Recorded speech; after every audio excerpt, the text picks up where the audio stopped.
we are back with some more Monster Farm.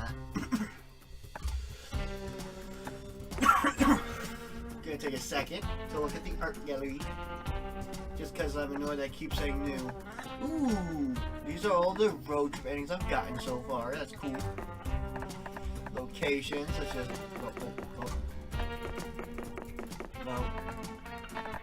Can't just do with the other one where I just went how out, bout, chicka chow, well, oh. What? I have to click through them all? Who is this? Did I? No idea who that was. That's not a character I have, right? I forget. Did I get something put on me that changed my character in that situation? I don't know. Ooh. I like how the glitch affects them all. You could be there's a toaster? A little toaster. The pancake diner. Yum, yum, yum. Ooh. Nice. Oh! Wait. Is Jerry a playable character in this game? I think he might be, if I remember correctly. I love Jerry. Unless there's something that makes you play as Jerry. I'm just taking a second to go through all the... well, there's so many on this one. I'm just gonna do this. Oh, jeez. Oh, the pancake bikini. Nice. Wow. Some of these I remember, some of them I don't. Oh, yeah. Oh, shit. Shibari. Oh, yeah, when you put... I remember that. I know exactly what this is when you... That's... Taxi Bobby goes vroom, vroom, vroom. Am I done with this one? No. My goodness. Oh, the Froggy Iron Maiden. What? All save files have been corrupted. I remember that one.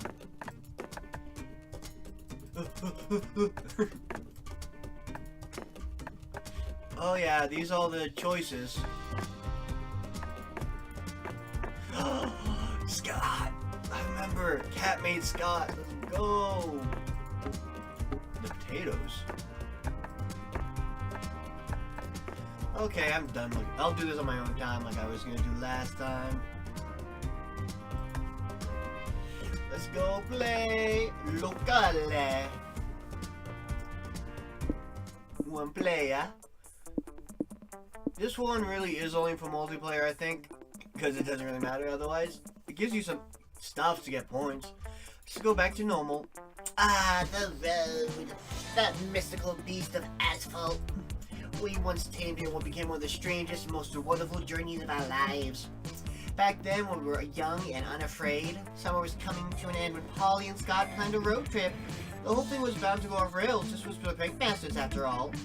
Scott Howell, 22, a werewolf athlete who compensated for his rather small brain with a stupidly huge heart. And Polly Guys, 23, a party ghost with an insatiable hunger for all the wrong things. Each of them were by themselves an agent of chaos. But together they were the perfect combo for hijinks to ensue. Who in their right mind would have agreed to join them on such a trip? So it can't be Jerry. I wonder why Jerry was there. Maybe he was just, sorry, I feel something on my head.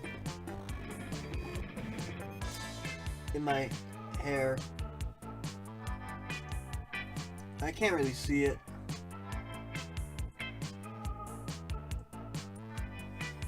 One second. I don't know.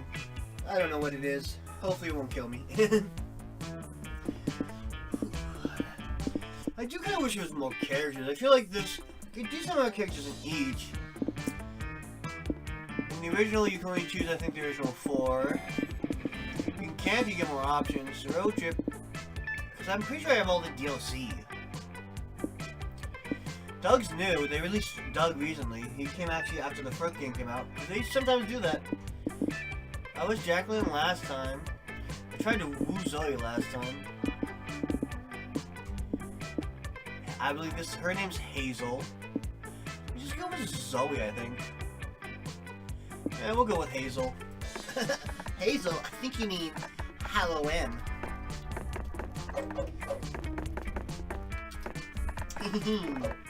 And it's a he. Ooh, but I guess road trip to relax/study to. So lo-fi beats, surf rock. Oh, we got ads. No. I'm gonna go wait to start, I guess, until the ads end. I'll take a second to stretch. Maybe let people come in. Who knows? I'm gonna put on some hand lotion, some body butter on my hands to de-chap them a little bit.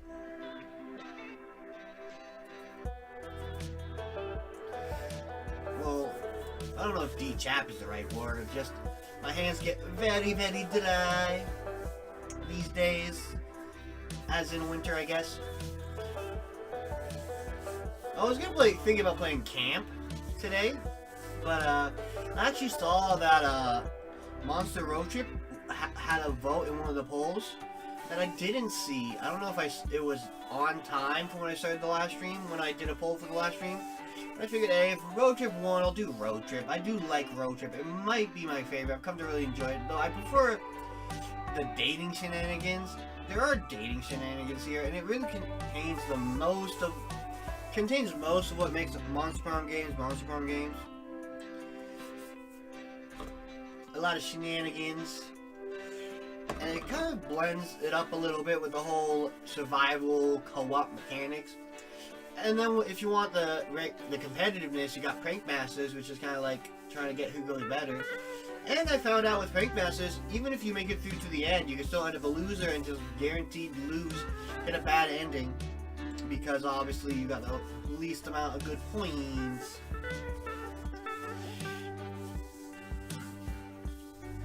I'm just almost done with the ad. We're almost free to start. Was the road trip a dangerous idea? Yes. Was it poorly planned? Yes. Did we do it anyway? Fuck yes. Yanma, I love Yanma. For in the end, we were young and unafraid, and we were ready to start. Sorry. Yanma! Pokey catch. Great ball. Driving is so relaxing. We've got great balls, as always. Driving is so relaxing. I do like the accent on Hazel. They seem like a chill bean. Used cars or the Animal Sanctuary. Let's go to the Animal Sanctuary, I guess. I don't really like used cars. I don't know what kind of ending I'm going for yet. Are you a cat person or a dog person? I'm a Scott person. Come here, good boy. Oh, Scott, you're such a good boy. You know who else is a good boy? Meow. Welcome to the Animal Sanctuary. It even has petting zoo. There are cats, dogs, goats, bunnies, alpacas, and ducklings. I was about to read grats or something because of cats, and I'm like, wait, no, it's probably goats because I had the O covered up. Ducklings. Oh, just 5 more seconds. It won't you hurt to see so many animals being loved and cared for. Just 5 more seconds. Hold it. I gotta take the picture. So that's one of those olden cameras. It looks like where they actually have to be like held. Like it doesn't just click and take a picture. Which is why I think she's like, just 5 more seconds to the little ducklings who are trying to hold themselves up. That's cute. Maybe that's a duck. I don't know. I don't know what you are. Surrounded by all this wholesomeness and full, what do you want to do? Pet the animals? Volunteered for the rescued animals? No! Or the cat cafe? What's better than coffee? Ugh, coffee. I want milk tea and cats. What's better than milk tea and cute cats? You step into the cafe and see your friend Faith manning the register. Hey, Faith! Welcome, guys. Welcome to the Cat Cafe, guys. What brings you in today? I had to come see my favorite wish. Also, we've been on the road for hours, and if I don't get some caffeine in me, I will literally die. Polly, it's impossible to use a literally die if you're already dead. Liberal use of the word literally destroys its true meaning. Mama like it. Ah, I love it when you talk ready to me, boo. Thanks, and thanks for coming in and supporting the cafe. The cats here really love the attention and playtime. That's good, because I've got a pussy here that could use some playtime. Behold, it's... Polly holds up a cat to keep a friend in the cafe. Yep. Okay, but for real, I was talking about my vagina in case that wasn't clear. What? Polly. Polly, I'm working now. My shift ends in a few hours, though. I can text you then. For now, I can get you guys anything to drink. Yes, please. You can come here just so Polly can flirt. What do you order? Cat coffee made for cats, cat coffee made by cats, or cat coffee made of cats? Ew! I'm a cat. I'm not gonna eat my own kind. I'm not a cannibal. Let's trust the cats did a good job. Oh, great choice. This is an exclusive, one-of-a-kind coffee we offer, made by the cats who live here at the cafe. Awesome, bro! Oh, cool. Are they specially trained barista cats or something? No, they're just regular cats, but that's part of the charm, no? I'm gonna go with no. Does the coffee they make taste good at least? That's sort of a matter of opinion. The cats really enjoy making the coffee, though. That's so cute. Is it even sanitary for the cats to be behind the counter? Of course, cats are very clean animals. They bathe themselves multiple times a day. Your many remaining doubts are dispelled when you see one cat flop on the espresso machine's power button to pour the coffee. Oh.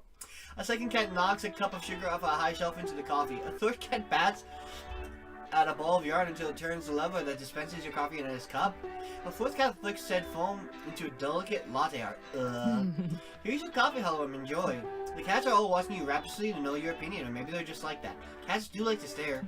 You sip your drink, bleh, it's full of cat hair and it always tastes like that last cat's tuna breath. You got what you paid for, minus guess. You got what you paid minus 2 money for, you guess. At least even shitty tuna-ish coffee boosts your stamina. Oh, Man, this seat is comfy. that was cute though. Let's go to the national park, I guess. I think I swallowed a mosquito. Remember to just press your gag reflex, John. Oh gosh. Why would we gag swallowing a mosquito? It's so tiny.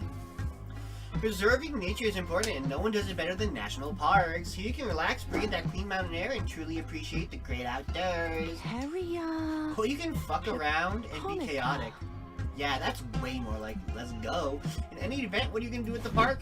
Pick mushrooms, look for cryptids, or go hiking. I guess I kind of want to go hiking. I like hiking, though I'm sad because stamina's the one. Do I have a stamina ending yet? No, I don't. Maybe I should go for the stamina ending. What was it? I don't know. I like the idea of hiking though, so I'm gonna hike anyways. You and your friends are checking out the trail map at the information kiosk when a huge moss-shaped shadow blots out the sun. Yo, Moss! It's Mossman, your fire-loving friend from summer camp. Well, hello. Speaking of summer camp, like I said before, I was thinking about playing Monster Camp. This is actually the game Moss originates in. He tells gossip by the campfire. Hey guys, do you want to take a hike with me? We could enjoy the tranquility of nature and swap juicy gossip along the way. Sure, we were just deciding what trail to take. Ooh. Oh, forget the official trails. My buddy Sasquatch told me all about the scenic, off-the-map trail with beautiful views. Let me show you some real hiking. Nice. 2 hours and minus 2 stamina later. Fine, so I couldn't find the trail. You can always rely on trail gossip to be true, okay? You can't always rely on trail gossip to be true, okay? That's the beauty of it. Okay. What? I'm sure we'll find the path back to the car when we pass bare-ass boulder. I heard it's a boulder shaped like such a beautiful butt, it'll make you insecure about your own butt. Uh-oh. We're never getting out of here. You guys are gonna starve and die, then we'll be a group of lost ghosts forever, and I'll be so mad at you. No, we'll survive this. We may just need to rough it for a while and get my tie muddy. Oh. Today we gather around this fire. Let's start by making a roaring campfire. Okay, do you want to start by burning this map? Scott, you had the trail map with you this whole time? Yeah, I figured I'd keep one from the kiosk as a souvenir. Why, did you want to use it for kindling earlier? For fuck's sake, you make a mental note to strangle Scott later. For now, you check his map and figure out how to get the hell out of here. The mystical journey to the heart of the park, where the lucky may find the mythical park spirits, and the luckiest may even get a selfie with them. Yo! I don't want enlightenment. What? I never met any park spirits here. If you never met them, it says... You've never met them? It says a voice rustling leaves from behind you because you are them. What? Help! Ah, who are you? I'm Princess Wildheart, sacred protector of this park. I need your help to save those lands from the crushing tide of deforestation. Yo. Whoa, this is all moving really fast. Why do you even want our help? We aren't park spirits. We're basically invasive tourists trespassing on your land. No, think about it. You're a park spirit adjacent. That guy's a wolf, you're half moth, and she's a spirit. It's close enough. I guess, but how are you supposed to stop all the industrialization and deforestation? Isn't that going to take a while? Apparently not. Princess Wildheart takes you on an action-packed first demon-fighting adventure, and you save the national park in a tight 133 minutes. We did it! Hooray, we saved the forest and Mother Nature. I don't get why politicians made that sound so hard. Thank you so much for your help, two heroes. I hope you had a good time. Please exit to the left. Exit what? The forest? Yep, you've reached the end of the Save the National Park interactive exhibit. This is your exit. The exit is to your left. Stop by the information kiosk to buy a framed photograph of you studying the demonic representations of industrialization. Such an annoyance. You mean this was all a ride? We can't even have authentic life-changing brushes with Mother Nature anymore? What is the world coming to? Oh well, at least you get +2 magic from playing with those authentic park spirits. Hands on the wheel, eyes on the road. Rave in the desert or the lake? Let's get wet. Let's go rave in the desert. Let's get our stamina back up. This one we can get magic. We already got the magic ending though. But maybe I want to go for the... I do kind of want to go for to bond with someone who's ready for adventure. Let's go to the lake. Let's get our magic up. All this card's missing is a good woofer. I can help. Woof, woof, woof, woof. You're such a good woofer, Scott. You're the best woofer.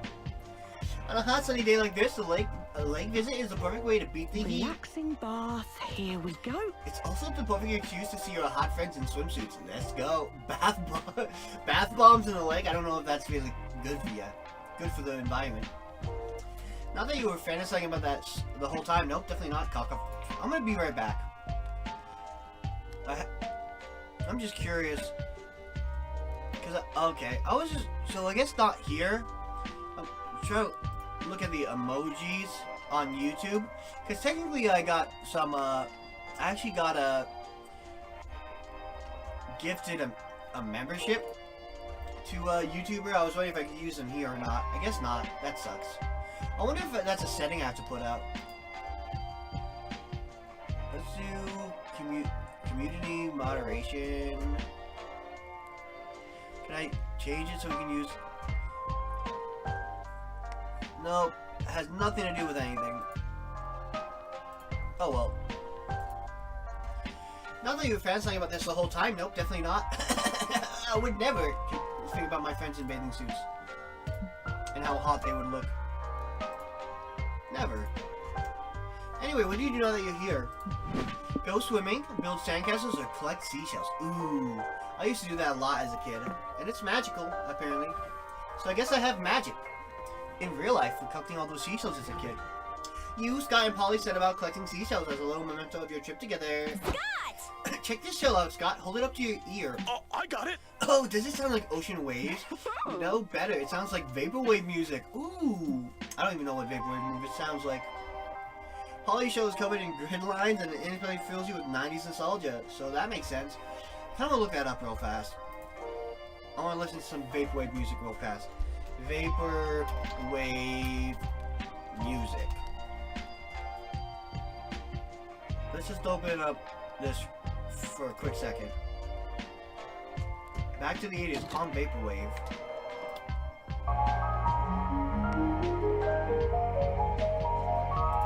Okay. Nostalgia! Huh. That's cool. I found this shell, but I'm not sure if it's a seashell. It looks more like a lake shell to me. Cellular deduction, buddy. Show your friends the shell you found. It's beautiful and small and swollen, and it suddenly starts crawling around your palm. Cool, Hollow M shell is haunted. Nah, it's not haunted. Hollow M just found a hermit crab.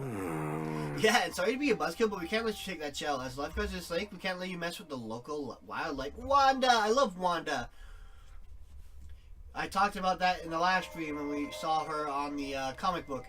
She's like a toxic ooze with apparently Doritos in her hair and toxic and some kind of ooze for her hair. Maybe oil for her hair. Whatever she's dipping in the nachos. Yeah, it could be bad for like the environment or something. Dude. Plus, having a bunch of sad homeless hermit crabs around would really harsh the vibe around here. They're kind of like stoners. Which I'm not sure how I feel about that. I mean, like, I think people are fine to do whatever they do as long as, you know, they do it healthily and safely. But I don't know. I've never been around people who are actually stoned to know if I like the vibe myself. Oh. Oh no, you're right. We don't want to be a hermit crab homewreckers. What if Hollow M traded the hermit crab something for a shell instead of just taking it? Sure, as long as this is a fair and square exchange of goods and not theft situation, we're cool. Nice. Fair enough. What do you give the hermit crab in exchange for its shell? The she-shell is the crab's house, so the only fair thing to do is give the deed to your own house. Make a pact to give the crab your first child. That sounds like a soul thing. That sounds like maybe a money thing. I can't give him a deed in my house. I might not have a child, so let's try that. Whoa, you get the shell, and you don't need to pay for birth control. Sweet deal. Sweet indeed. You get your shell, your crab gets an IOU1 baby coupon, and everyone is happy. You continue on your merry way, quickly forgetting about the whole incident. For about 8 years, by the time that you've married the love of your life and gotten home together, you two now have a healthy, bouncing baby. You and your spouse are cuddling your little bundle of joy when you hear a quiet, yet insistent knock at the door. It's the hermit crab! What's happening, honey? Your spouse cries. Why is the hermit crab trying to take our baby out of my arms? You explain that you promised to crab your first child in exchange for its shell. It seems like a good idea at the time. You're sure you could convince your spouse it was worth it if you showed them the shell? But you traded it to a raccoon 3 years ago for a plate of spaghetti. Oops. Damn it, Hollow M. This is why we're getting a divorce, you know. You're terrible at bartering. That must be why your spouse is getting the house and everything else you own in the settlement. When will you learn? No! But that's years from now, and all you know right now is that you lose -2 soul from your heartless decision, but gain +2 magic from the pretty shell. Nice! Oh, pretty. Driving is so relaxing. Is it relaxing? I don't think so. Let's go to the gas station. Because gas is magic, and we can get more magic. Look at that cloud. It looks, look, that cloud looks like a plane. Scott, that is a plane. Yo. We got planes in the sky. There's a song like that, right? Airplanes in the sky or something. It goes, gas stations are overpriced, full of pollutants, and their dirty bathrooms seem to invent new diseases every day. Got the ice. But they're necessarily evil if you want to make your car move. Welcome to the road trip life. So what do? Use the restroom, go to the shop, or fill up the car's tank. You park the car at the pump, then walk inside the store to pay. Welcome to Fill It, will all your dreams come true in the very specific case that your dream is filling your car's tank. That's exactly our dream. We need some gas for our car or magic. Don't know, the monster room is weird about cars. Yeah, gas is made of magic. What would it be made of otherwise? Dinosaurs? Maybe. Anyway, how much magic does your car's tank hold? I don't know, 10? Huh? 4 Scots? Scott's the only measurement I know how to use. If you help me get in the tank, I can see how many Scots fit. Sorry, but Scots isn't an accurate unit of magical measurement. Oh, okay. What would be an accurate unit of magical measurement then, Pollies? Magic is an arcane energy that we use as a society, that we as a society don't fully grasp yet, making it impossible to properly measure. What? Ledian, I love Ledian. Pokey, catch. Otra ball. How do you normally solve this problem with other customers? I normally just don't. You don't understand how little I get paid to do this. You're lucky I even show up. Maybe that's what society gets for using a volatile, unquantifiable substance like magic to power cars. Oh well. So there must be some way to describe how much magic you need. Whatever can pull a rabbit out of a hat. 2.5 fireballs. The dark magical strength from sacrificing all the children from a village. Yo, let's bet it all on green. Once upon a time, there was a small village filled with magic, but also with poverty. The last 2 harvests yielded nothing. The village elders met to discuss the solutions. Everyone, this food shortage is causing a big problem. People are dying too quick for us to make any taxpayer money. We gotta do something. We could try walking. No way. What will be about selling essential oils? I'm actually part of a program already, and if I get 3 more signups by next Friday, we'll get a bonus check for Elder Enoch. If you suggest a pyramid scheme one more time, I will curb stomp you. Suddenly, the doors to the meeting room open to reveal a grinning man in a slick suit. Is that the devil? I know you're having money troubles, he says in a suave, nasally salesman voice. I know how to fix that if you can handle it. I'll pay you $1 million for all the village's children. All the children? The peasants are kind of attached to them, but oh well, what are you going to do? After not nearly enough debate, the village elders agree to sell all of the... No! Lydia, no! To sell the stranger all the village children. Come along, kiddies, the salesman says to children following him out of town. This trip is going to be gas. Yay, all the kids scream joyfully. The village watches the children are led away, never to be seen again. Okay, that works for me. Hey, Jimmy, 26 child sacrifices on pump 2. You paid -2 money to gain +3 magic for the car. You also lose -1 soul for some reason. Meh. Yo, 3 magic, let's go. And not losing too much of anything else. Time to stop and get some rest. Let's find somewhere cozy. Let's go to the info booth. We're gonna call up a Ravi. Such peace and quiet. Call a hitchhiker. Let's call it a Ravi because she'll be needed for the quest of magic. I guess. I believe so. Someone who's ready for adventure would be a This Ravi. seat is comfy. Ooh, Simon Soup's coming up. maybe. I don't know. I saw the sign for Simon Suit. I thought maybe it'd come up. Ooh, meta cabin. This gets me magic, guaranteed. But I've never been to the meta cabin. Let's go to the Wild West Town. I need gas. Polly, why did they call it the Wild West? I guess the Mild West didn't have the same ring to it.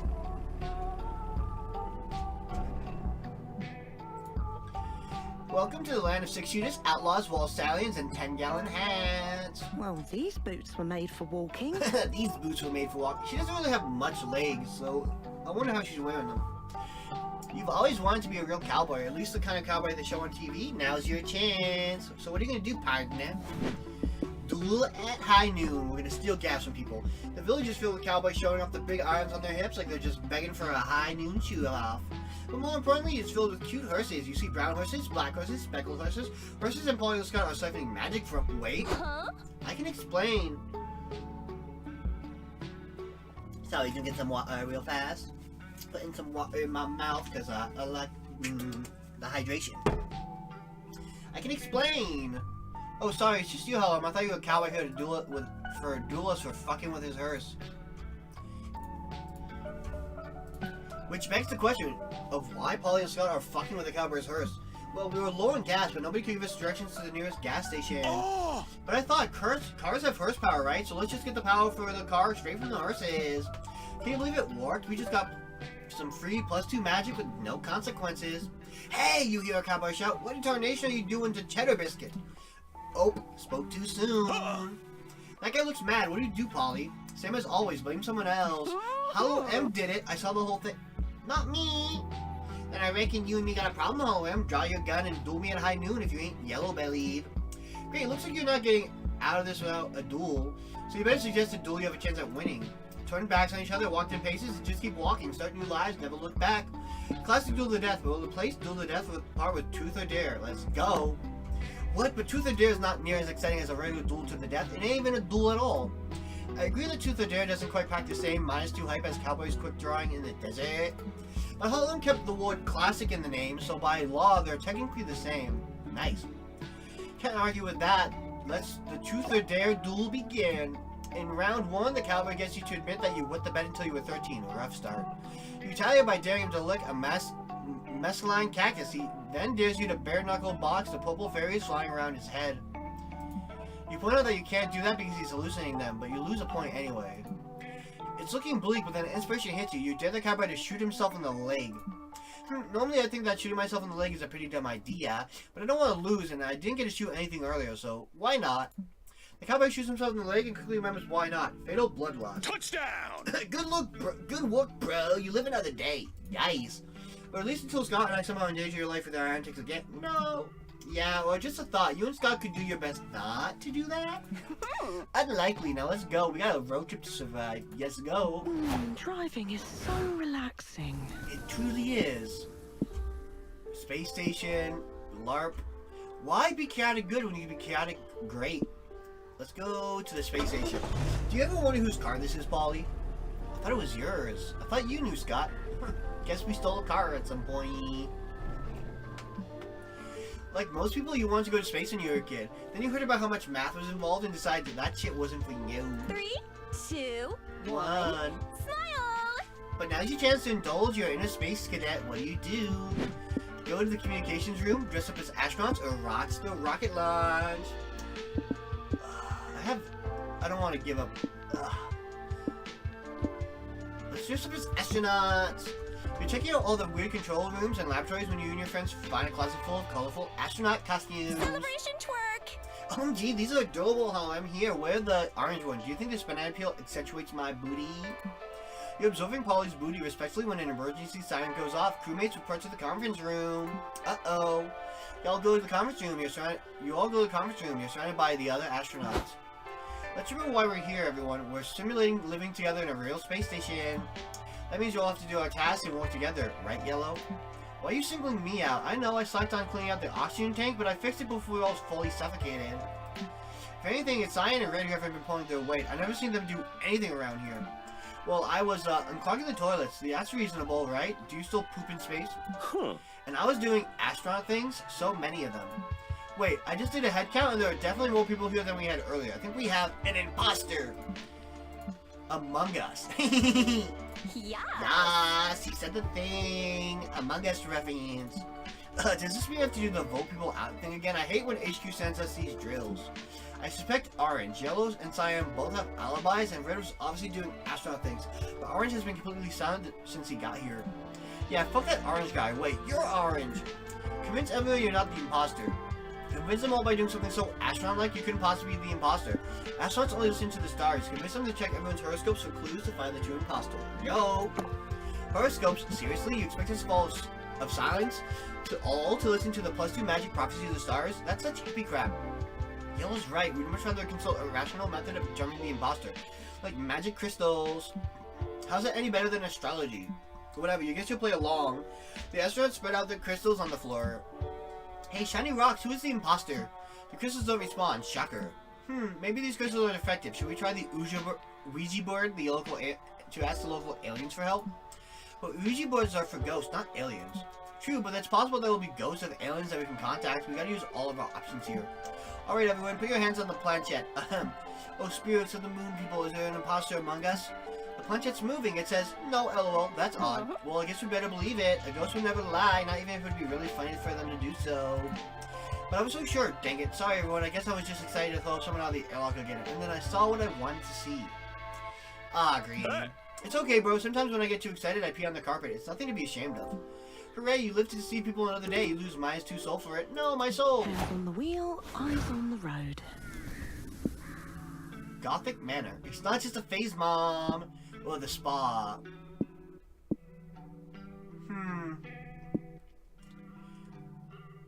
Let's go to the Gothic Manor. Shit, it's the fuzz. No! What? Why has this car stopped? A cop car pulls up behind you and signals for you to pull over. Shit. License and registration, please. Good morning, fellas. Can we see everyone's licenses, please? Wait a second, partner. Look at this Ghost Girl's ID.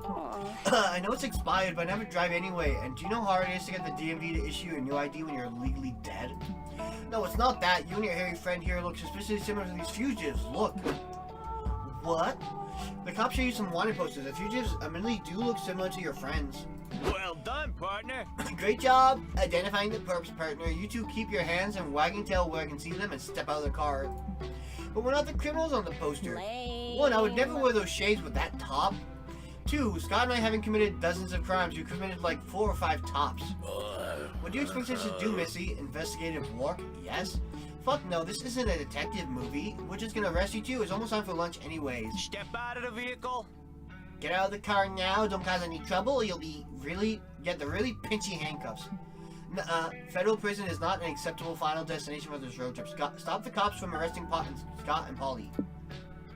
Organize a long-awaited 3rd annual Polly and Scott lookalike contest in order to lure them out with real criminals with a crash prize. Practice the art of deception by writing "not" on the wanted poster. That's probably gonna be soul. So let's lose some money, I guess. Because this wouldn't be stamina, that wouldn't be mine, that wouldn't be magic. It could be magic. Let's just... No, we know we can lose some money. Bro, is it finally time for the 3rd Polly and Scott lookalike contest? I was a huge fan of the first 2. Looks like it. We just need the proper funds to get started. The precinct was going to use this year's budget to upgrade our gear, but it's definitely more important. We'll give you some money. You match a cop's contribution with -2 money of your own to fund the event. Soon you're dressed in costumes of hundreds of knockoff Pollys and Scotts. Howdy, brothers. It's sports team. I'm Scott. I've got a head full of stuffing and a heart full of joy. That's so me. 10 out of 10 costume, bro. Yahoo! It's Polly o'clock. Time for some shenanigans with the practical jokers. Nice. Your costume is a little effort, but damn if your performance didn't perfectly capture my essence. 6.9 out of 10. Nice. Sup, dudes? I'm Chaz. Hey, bro. Hey, Chaz. Boy, you're handsome. Can we hear your Scott impression? My what impression? Who's Scott? Are you not here for the Polly and Scott lookalike contest? Nah, I was looking for the breakfast buffet. I guess it's in the other atrium. Sorry to intrude. Damn it. Well, we've interviewed every contestant, and none of them are fugitives. This was a waste of time. Did you check those Polly and Scott lookalikes stealing the cash prize over there? What? Hey, you two, put your hands in the air. Shit, they ran off. Which way did they go? Everyone here looks like our perps. Damn, he's so mad his glasses are breaking. Yeah, maybe a venue where everyone looks the same was a bad place to lure a fugitive, but it's not your problem. You can take +2 hype and get on with the road trip. You're driving along when the road is flooded by a sudden thunderstorm. You have no choice but pull over and look for shelter. Oh, woo! Yo, that's just cute. I'm a werewolf. I'm a weremoth wolf. But in the velvet darkness of the blackest night, burning bright, there's a guiding star no matter what or who you are. You know how the lyrics go. With the wet newspapers over your heads, you arrive at an ominous Gothic manor, knock on the door, and invited inside. Once inside, where you go? The history transpiring through the walls, the dramatic chamber music, or the exquisite paint tricks? Let's go check out the history. This is a real-life Gothic manor, so you can surely find centuries of wisdom and misery in the form of wailing specters haunting the place. In fact, the ghost of a Victorian woman is coming out of the wall right now, sobbing hysterically. Hiya! Hello, fellow specter. I'm Polly. I love your accessories. Ghostly chains of torment are in this year. I can feel it. Hello, the ghost says between sobs. My name is Constance. You haven't seen my husband, have you? Our souls have been separated since I died centuries ago. I just got my 13th child and was feeling quite ill, but he gave me the best thing he could. Emotional support? An orgasm? No, he hired a bloodletter to flush the demons out of my blood, obviously. What's an orgasm?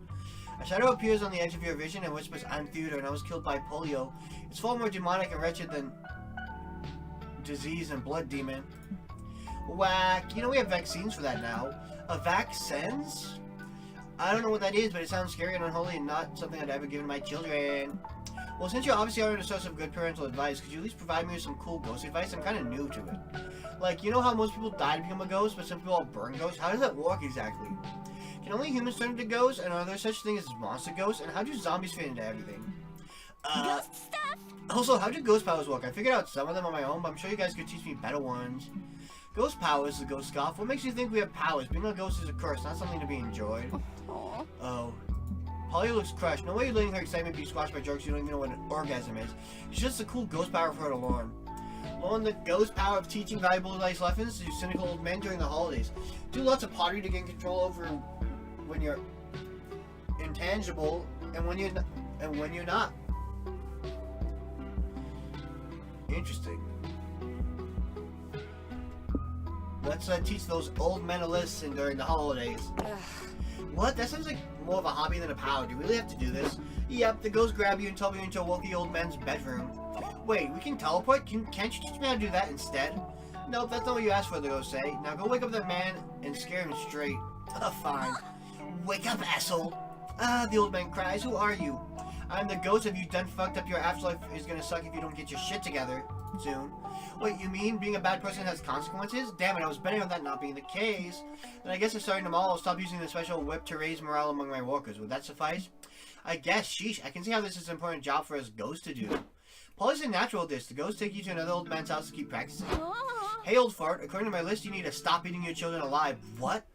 Yeah, you might be right about that, the old man says thoughtfully. I've always suspected that eating them was not okay, but it was this ghost encounter that finally convinced me. Thank you, old wise ghost. You're welcome. And so you spend the rest of the night visiting houses and gain +2 salt for correcting the ways of shitty old men. Lose -2 hype. Because your best idea of being a ghost was imparting moral lessons. Driving is so relaxing. Hey, I got soul. I needed that. I need money, though. So let's go to a biker bar and make some money. Polly, can I stick my head out of the car? Sure, Scott. This is a convertible. Your head is always out of the car. Oh, yeah, that makes sense. Whoa, my head's out of the car.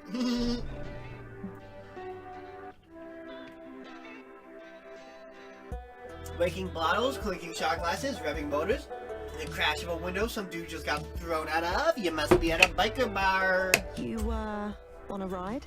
Yo, let's go.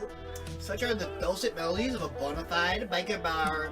This is your chance to embrace your inner badass. What do? Let's play some pool, make some cash. You head over to the pool table, start a game, but find 2 legendary idiots already in the middle of the game when you get there. Hey, Dan! How's ya? Welcome back, moderator. You know what the title is for moderators?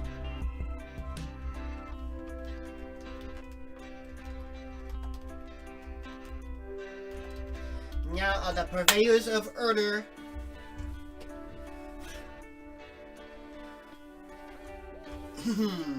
Welcome back, purveyor of order. How you doing? Alright, I'll sink the 6 in the top left corner pocket, which will knock the 7 into the 8 ball, and ricochet them both into opposite pockets. 4. Not if I block your amazing trick shot with my even more amazing counter move. 4. Suzanne hits the cue ball. Whiskey swings his cue stick like a baseball bat at the cue ball. The ball ricochets off the ceiling and shatters the 8 ball into smithereens. Damn it, you win another round of death balls, my friend. Here's your $20. I'll pay for the property damage, too. Death balls, huh? Can't wait for this to turn to a story of how I died. What are you saying? You think you can withstand the almighty power that is death balls? Death ball. Listen, I am the greatest death balls player in the whole bar. No one has ever defeated me, and no one ever will. So how you been, Dan? Listen, you can be a jester and a purveyor of order. They're not... What's the word? I forget the ward. They're not incompatible. All the ranting is getting you intrigued. You politely ask Whiskey how death balls is played. You dare challenge me to death balls at my own table? No. Nani? Did someone say we have a new death balls challenger? Yep, Hello M over here thinks he's got some big brass 8 balls between his legs. Challenge accepted. I accept your challenge, weakling. You challenge no one, nor do you know how this game is even played, but but this is your life now, you guess. How you beat an all-time Death Balls champion. Ooh. I stole them and borrowed it from I feel like that's a pun I don't get. Bend physics with a time-space-defying curve shot. The side realizes you will never be better than Whiskey. You must resort to the oldest do-it-says marks in the book, the power of love. Oh, the band hammer. Ooh. Bend physics with the space-time curve shot. Let's go. In order to pull off a feat like this, you really need to concentrate. You close your eyes and focus your breath. In, out. In, out. When you open your eyes, the bar is gone. You're at the sacred tribunal of the laws of physics. Here, the lords of time-space preside over a constant hearing of regular people pleading to break the laws of physics. The Rakseth Empire has devastated my people for centuries, the current defendant begs. If I could just part the Tuskar Sea, we could escape them. The lords decree, normal and the noble, your intentions are pure, but your circumstances are not extreme enough to permit breaking the laws of physics. Next. The bailiff drags no more away. You step up and say you'd like to break the physics to win a game of billiards and look cool in front of your friends. The pursuit of coolness is indeed a noble task, says one lord. Yes, and billiards is known to be one of the coolest games ever created, says another. I'm in. Are you guys fucking serious, the third snaps? Normal can't save his people, but we're gonna allow physics to break for a fancy billiards trick shot? Yo, you like ball?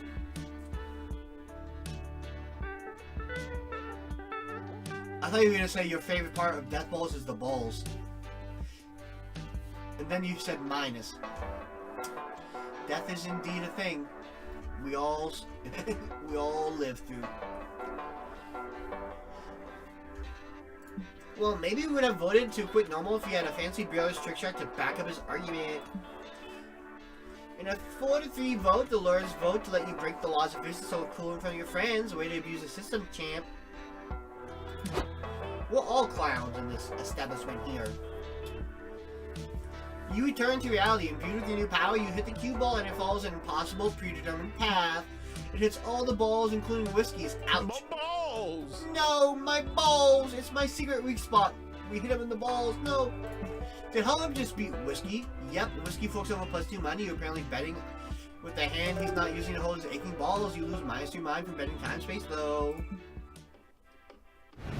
Yo, let's break time space. Let's go to the bus stop and pick up Aravi now. Such peace and quiet. What do you do, Aravi? Ooh, I lose money, but I gain magic. Nice. Gain mind, but lose hype. I'm gonna have to manage my money better, but I want magic. You invite Aravi to join your road trip. I slay. Aravi joins the party. The Slayer is here. Inventory hoarder. You gotta be ready for adventure. Aravi keeps buying all sorts of magical artifacts with your money. Next week, every turn you will gain magic and lose money. Let's go. We're almost there.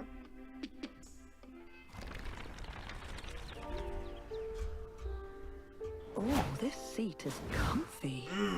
This is a comfy seat. I need to find a way to make money. Oh well.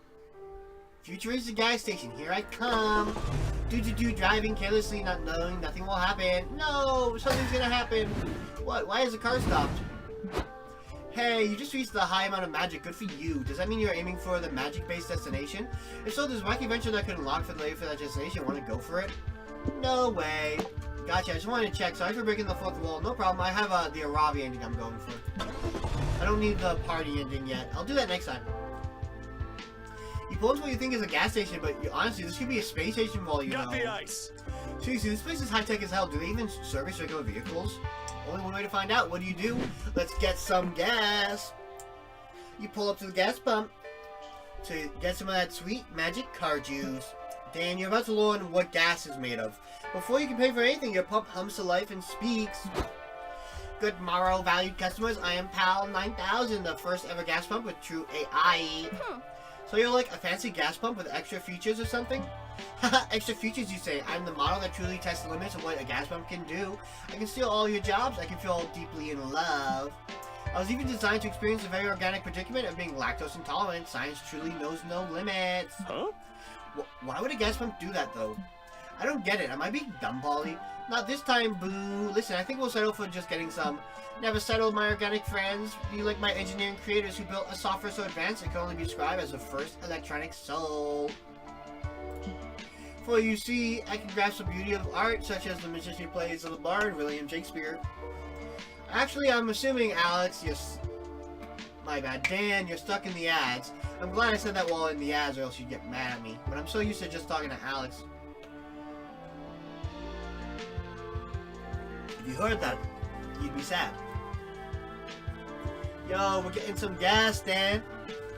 Yo, money. Yo, 10k Lebanese pounds. For you see, I can grasp the beauty of art, such as the majestic plays of the bard, William Shakespeare. God damn it. So what service can I dispense for you today? Maybe I could recite some Shakespeare for you. You didn't hear anything about that, Dan. The ads were totally blocking your ears. I don't know. I don't think anyone cares. I don't know if Twitch would ever do anything. So what service can I dispense for you today? Maybe I could recite some Shakespeare for you? We just want some gas, please and thanks. With my refined engine, I can sense the intricate metaphors of organic language. You surely mean gas for your soul, fuel for your mind. I can feel your mind by reciting some lines from none other than the bard's mouth himself, with extra pathos on the side. We are getting that gas, are we? You're not sure if you can fool the most advanced and annoying AI in the field of gas pumps, but you gotta try. Trick the gas pump into eating ice cream so it's lactose intolerant, so make it want to release gas. Produce Shakespeare's lesser-known play, Fast and Furious XIV, and then give the gas pump the lead part. The one of the gas pump who fills the car full of gas. Let's give it some ice cream so it shits itself into our gas tank. An ice cream party, huh? I guess that means we gotta break open the emergency ice cream stash. Awesome, bro. Yes, ice cream emergency. I'll get the hammer. Scott breaks the glass that once protected your emergency ice cream and you pass out the goods, effectively losing -2 stamina. Ice cream, such a mysterious treat for organic life forms. I've heard so much yet know so little. For I can read 1,000 pages of content per second, yet I still choose to read all of Shakespeare's works on a loop. Should I indulge myself with this exotic delicacy? You know what, my friends? Unlike Hamlet, I will not be plagued by indecision, so smear that cream on my pump. You wish I had been worded a little differently, but alright, you stick the assholes in a pint of ice cream. Let's smear cream all over that pump. I feel funny. May it be that ice cream is made out of milk? No, silly, it's made out of ice and cream. It's in the name. Actually, yes, it's pretty much made entirely out of milk. Egads, it seems my lactose intolerance feature will finally be made useful. A tragedy in the making, only comparable to the tragedies written by... We get it. Oh no, oh dear. Would it trouble you much if I relieved myself in your gas compartment? Sure, bro. There's no shame in passing a little gas. I fart all the time. Yep, unfortunately I can confirm that is true. Uh-oh. You never want to be out there with a person in a long car trip who just farts all the time. Knowing that gasoline is basically just gas pump farts doesn't make you very happy, but at least it worked. Take +2 magic and don't think too much about where it came from. Look at that artifact. Go. Can I have it? Hands on the wheel, eyes on the road. Eyes on the road. Let's make some money at the kite tournament. Are we there yet? Are we there yet? I knew I should have fast traveled. Sorry, Robbie. There's no fast traveling on a road trip. The tournament is serious business. Competitors from all walks of life have trained hard for this. The wind is in my favor. You got prodigies from kite flying clans, kite flying garus, athletes of the ancient kite flying techniques, and then there's you who's pretty much here for the drama. What do? Let's place our bets. Bum, bum, bum. Let's place our bets. I'm waiting for a close one for the Robbie yet. It's just about a half hour before the tournament starts, and you find a crowd secretly placing bets on who they think will win. Hey strangers, I'm looking to get into the underground gambling scene. Who's everyone betting on? I'm putting my money on Chio, the lonesome kite, says one gambler. He's a master swordsman. What does being a swordsman have to do with being a good kite flyer? Dan, did you ever fly kites growing up? I remember in middle school, one of our local convenience stores sold kites, and we used to go there, buy them, and we'd fly them in the back of our middle school. They were decent kites. They weren't that bad, but and they came in different shapes and sizes and stuff. It was always a lot of fun. I haven't flown a kite in years, though. I don't think it's going to be as fun. But we used to get all different kinds of kites. I think we once tried to make our own kite. It didn't work out very well. Buying kites is much easier than making kites.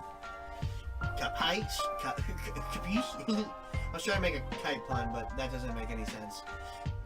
Actually, both sports require you to train your fluidity, aerodynamicism, precise motions, pose holding, upper arm strength. Roast Scott, you truly are the sports expert here. Should I put my money on Chio then? Wait, you want to gamble? Isn't betting on a sports tournament illegal? Would you believe me if I said no? Sure. Then it's not. Okay, well, I wouldn't bet on Chio. If I had to pick, I'd narrow it down to these two competitors. I'd say one of them will win the tournament for sure. Nice. Sweet, then let's bet on... the Kite Knight, valiant kite hero, the favorite of the masses, predictable winner of all this, or FJ, the bastard who literally controls wind. Cheating is a shortcut to winning. We don't support cheaters, we support Kite Knights. The tournament starts and the Kite Knight takes on the stage and addresses the crowd. I dedicate my competition today to my mother. If I win, I'll use my prize money to pay for life-saving medical procedures. Nice. Go team! Go team! Pokey, catch, great ball, because we have great balls. Go Kite Knight, your plucky optimism and tragic backstory tug on my heartstrings and make you easy to root for. Unfortunately, the Kite Knight is paired with her sworn nemesis, the Kite Nightmare. So we meet again, Kite Nightmare. I know we've been kite flying rivals ever since we were kids, but I hope we can put that behind us. Of course, I promise a fair fight with no sudden betrayals. Yeah, no betrayals, said Kite Nightmare while crossing his fingers behind his back. Oh no! 5 minutes later, Kite Nightmare, your feet. How dare you sabotage my kite right before the big match? No, there's no way Kite Knight can win now. Wait, is that Mom? You put off your life-saving surgery to see my big match? I wouldn't miss it for the world, dear. I even brought your childhood kite for good luck. That's great. I can use my old kite to compete and still have a chance to win this thing. Let's go. Hooray! What a warm, wholesome solution to these insurmountable odds. To the surprise of nobody who understands how narrative works, Kite Knight uses the power of family or whatever to fly her kite to victory. You use minus 2 hype for betting on the most predictable winner, but hey, she won, so you get +2 money. Let's go. Gotta get the good stuff. Gotta get the good stuff. Oh, this seat is comfy. Nice. Ooh. Simon Soups! Whoa, let's go to Simon Soups. I can already hear the children laughing. Sounds more like screaming to me. Uh-oh. Ah. You rundown soup restaurant seems to be years past its prime. Still, you're hungry and a bowl of soup would really hit the spot right now. What's the worst that can happen? Some kind of murderous robots pop out of the shadows to kill you? What are the chances of that happening? No way, that's way too unlikely and really specific. I love Simon Soups. It's my favorite restaurant. I used to go there all the time as kids to watch the animatronics play on stage. So what do you do at Simon Soups?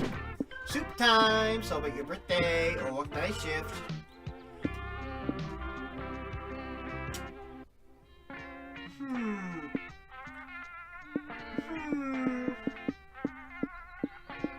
Let's, I don't know. can make some money. You and your friends walk into the restaurant. It smells like chicken stock with a hint of blood. Welcome to Simon Soups, where the broth of childhood and the vegetables of imagination are stirred together to create unforgettable magic. That outfit is disgustingly dirty. Did the kid spit soup at her or something? The product looks fine though, as far as the art style goes. If you wanted to ask about the now hiring sign out front, we could use some extra cash. You're interested in the night terrorist position? Sure, you're hired. Oh, that's it? No interview? Sweet, let's go. Let's watch these animatronics all night long. Yeah, trust me, we're desperate. You gotta sign the waiver first.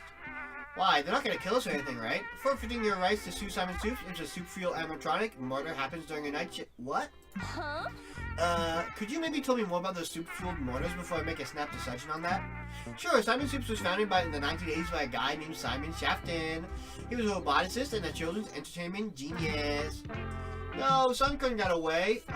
YouTube chat died. No. Let's fix it.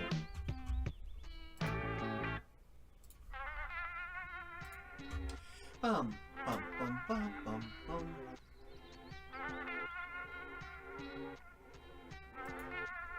Would you eat at Simon Soups? It sounds like a stupid place to go. Honestly, a road trip does sound fun when I think about it. Like, when I see games like this, like, it does sound like if I had the time, money, and energy, a road trip sounds like it would be fun. Though it'd also be rough depending on who you're going with. Since I live in the United States of America, you could really go a lot of places on a road trip and see a lot of sights. It'd be cool to do that one day. I don't know if I'll ever get the chance to, but maybe. I don't know if I'd go into a Simon Soups though to work a night shift in mid-road trip. He also really loved soup and was honestly kind of psycho about it. Shafton designed the animatronics to carry out his aggressive soup agenda. I mean, they do weird shit. What does that even mean? Aggressive soup agenda? Like, do they force people to drink soup or something? The company got bought out a few years ago, and the new management reprogrammed the animatronics for the most part. But they still sometimes malfunction after dark, hence the waiver. Anyway, the job's yours if you want it. We'll basically take anybody. How many nights can I put you down for? Yo!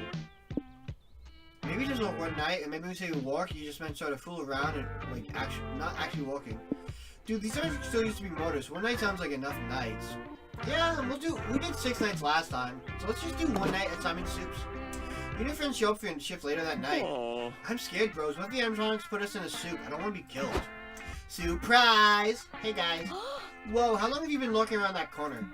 Long enough to overhear that you think we want to peel your soft, tender flesh from your bones and make you into a delicious cream of night guard soup? Well, the way you phrase that is not easing our worries. Be not afraid, children. We are 38.6% harmless. Initiating calming melody. Every soup in alphabetical order. Tape 1 of 6. Oh God, you're not gonna go through all 6 tapes, are you? Gather around, pals. It's time for the Simon's True to regale you with a song. Listening every soup. A is for acqua cotta, a traditional Italian dish. B is for borscht, which can be eaten hot or cold, delish. Yep, got it, you can stop now. C is for chicken noodle, which is great for curing a cold. D is for dashi, a kelp stock that never gets old. Lame. This song has gotten extremely old. Seriously, just go back to your stage and E is for scudella, a beloved Italian stew. You eat it during the holidays, and F is for fuck you. Stop listening soups. I would rather literally get murdered than listening to this song. You asked for it. Simon, give me my ladle shank. Uh-oh. It's a good thing Polly is your least memorable friend. You can see why this job is still hiring, though. Lose -2 mind. Listen to the animatronic list soups and chase you with the sharpened ladles all night long. At least you make +2 money. Let's go. Hey, you got any spare cash? Driving is so relaxing. Driving does be relaxing. I do have a decent amount of money. I could afford to lose money. We could always crash a wedding. Let's crash a wedding. Let's go. I've been to a few weddings. I remember being the ring bearer at my cousin's wedding. He's actually he was my godfather. Funnily enough, despite the fact that me, my brother and sister and I all did ring bearers for like different kinds of weddings. The one I went to as a kid was the only one that didn't like have limo rides. So my brother and sister were doing their thing, rode in limos, and I just got dropped off by my parents.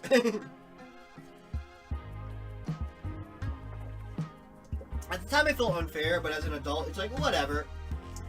Limo rides aren't really necessary. It just seems really cool at a time when you're a kid. You're just like, yo, limo. Limo go. I don't know.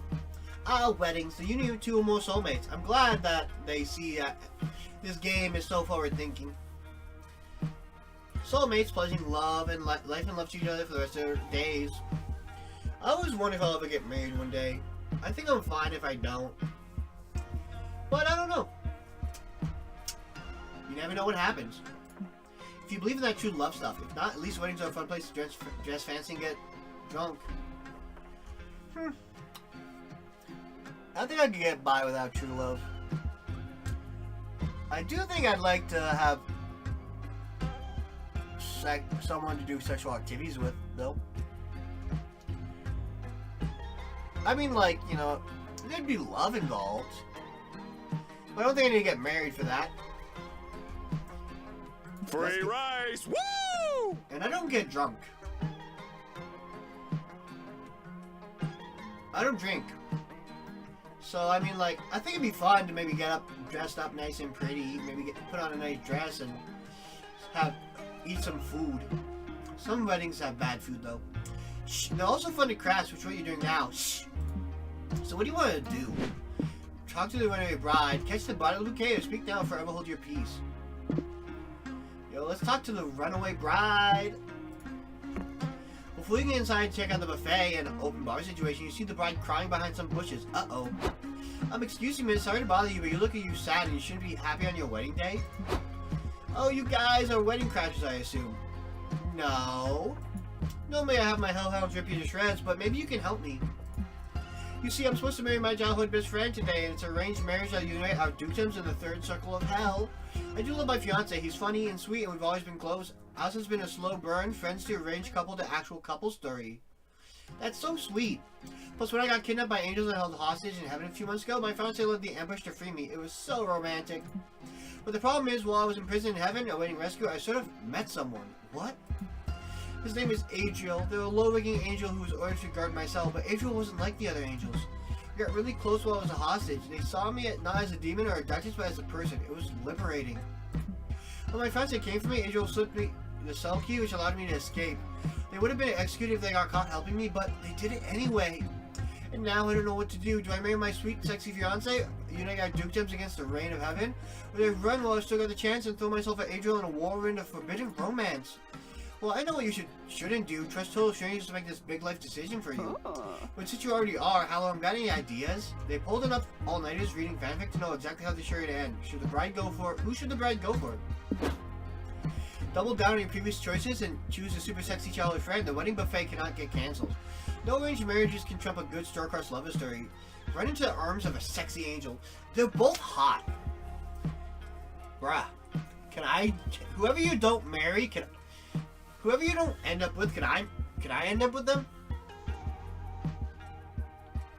Like, if I were to choose purely based off designs, I like the angel's design better. It's more femme. And I'm not the biggest fan of piercings, per se. But I think I chose the angel before. Or I've seen someone choose the angel before. I don't know. Like, both love stories are very valid. And obviously they care, like, the childhood friends care for each other. Like, I'd feel bad.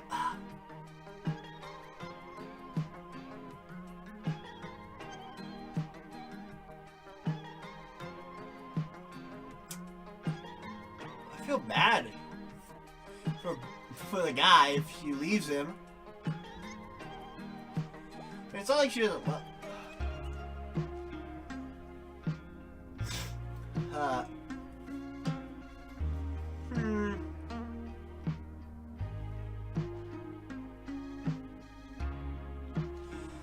don't know.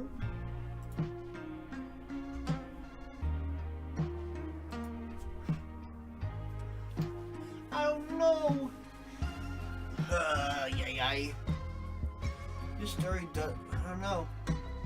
I think she should, you know, should keep the wedding going and we can get the buffet going. But marrying the best friend is such a vanilla option. Where's the drama? Where's the twist? Where's the forbidden angel ass? Lame. This is a total -2 hype move, if you ask me. But maybe this is probably for the best. And anyway, as soon as you get married, there'll be lots of sexual tension. You got me at lots of sex, but lost me at ooh tension. Please elaborate. My fiance's family has this ancient tradition in which newlyweds refrain from fornication for a year after marriage. Oh. This does not sound like a good tradition, girl. Does she like denial? No, but hear me out. The newlyweds perform all sorts of activities to build as much sexual tension as they can, leading to a climax at the end all climaxes. To achieve this, we'll perform all sorts of special activities. Caressing each other's skin through hot oil massages, taking non-sexual showers together, attending hellish flesh feasts without engaging in their orgasmic nature. Huh? Just why? For the climax to end all climaxes, it's an important ancient tradition. It's called the will they, won't they. Does your fiance come from a lineage of furry fanfic writers or what? Dang, I guess enjoy your banquet of chastity, girl. Let's go, Scott. Scott, buddy, this is too much for my crippled body to handle. If there's going to be no sex at the wedding, let's feast some other way. To the buffet you go, and there's zero sexual tension. Since you totally fuck some chicken wings with your mouth. Yum, you get +2 stamina. Gotta get the Nice. good stuff. I mean, in a way, that's kind of hot. I can hear the crickets. Can I think I can talk to my person here, right? I hope that doesn't make me choose someone else. Such peace and quiet. Talk to her, Robbie. Let's go. Talk to you about managing her inventory or being cursed. Let's talk about her curse. Ugh, what a Oh, yeah. curse. Being cursed is a curse. What's her curse's name? I know what he looks like and I know what he sounds like. You're doing your weekly dungeon crawling session when you find a cool, powerful necklace, but of course the necklace is cursed. Hex that bastard. Hex! That's its name. And of course the curse is the most annoying entity that ends up living rent-free inside your soul or mind or God knows what. Relatable. Really? The truth is I lifted the curse quite fast, but the necklace gives me some kick-ass boost, so I kept it. What about Hex? I don't see them around. Are they like inside of your soul right now? Nah. Look, at the thing is, after some months together, I must admit I appreciate their company. Good old Hex. They're like the most obnoxious roommate, but I still like them. If you ever told them I said that, I'll deny it and then probably murder you in your sleep. Ooh. Fair warning. Huh? But even like that, it's not healthy to spend 24/7 with someone. With anyone. Especially when that someone lives inside your mind, so we found a solution. Did you put the necklace in a box or something? Isn't that a bit of a claustrophobic for Hex? No, that'd be unfair, even for that fucker. We found some people who are cool with carrying the necklace from time to time. Some are friends who seem really to vibe with Hex, some are widows who seem to be into being cursed. It's still mostly me, but now the load is much more bearable. Nice. I know that was even possible. It wasn't exactly possible, we went through some shit to make it possible. It was full adventure of its own. Ooh. Pray tell. I have all night, pray tell. Abby spends the rest of the night telling you the story. When you think about it, it's inspiring to see how Robbie turned a curse into a truly healthy relationship. Nice. Wait, there's something else. Yo, we fulfilled? What? Oh, we didn't bond with him fast enough? No! No! We need to have more heart-to-heart moments. Shit, my, sound barrier fell. I mean, we got the good ending. You cross the magic portal and end up in a Wisco land full of magic. It's a beautiful art style. Apparently these domains were created by a powerful spell years ago. What was the purpose of the spell? To imprison an ancient evil? To produce a source of power? To build a very big storage room? You may never know. You only know one thing for sure. You're here now and you're ready for a big adventure. Yo! This is where your road trip ends, but a whole new journey begins. I love Polly's outfit. I would love to see what my outfit looks like if they showed us in that. And that wasn't all. Oh, what? What else? As you get ready to enter the Dream Dominions, you see your friends laughing in excitement. Look at Polly and Scott, always full of excitement and joy. Sure, they're reckless, chaotic, and may not have caused the end of the world more, and you may or may not have caused the end of the world more than once. But they had this overwhelming positive energy that's so easy to like, yo. Before the course of this trip, you got to know them better, and it's nice to see them smile at every challenge life throws at them. Maybe you can do that for a change too. So many memories to cherish. Nice. You could always stop taking everything so seriously and just laugh when things go wrong, and as life will just continue.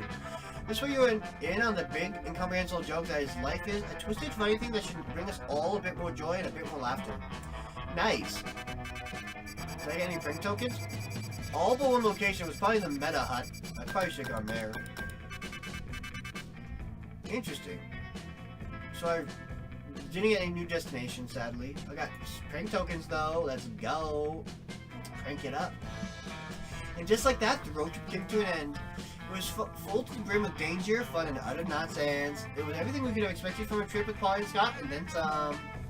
We not only survived the whole thing, but we conquered it and came out different people. It all turned out to be a pilgrimage into self-discovery, a rite of passage, and a quest for growth. That is to say, a fucking good road trip. As we were heading back home, I thought about how all this was just one of those first stops. And a much bigger journey that was only about just beginning. Yo, let's listen to some good music. Ooh.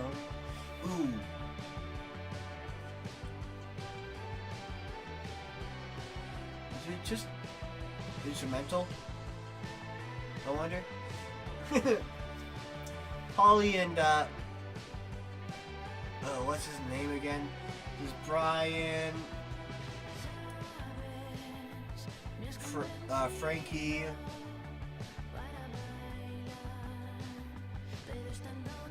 Oz.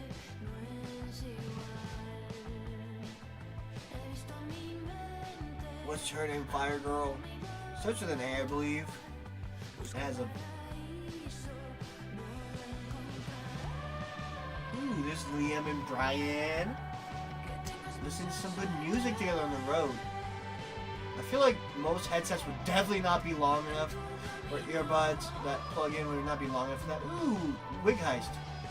There's the police and Angel and Demon Police. Hex and Ravi and a Calculester. And a bunch of fish.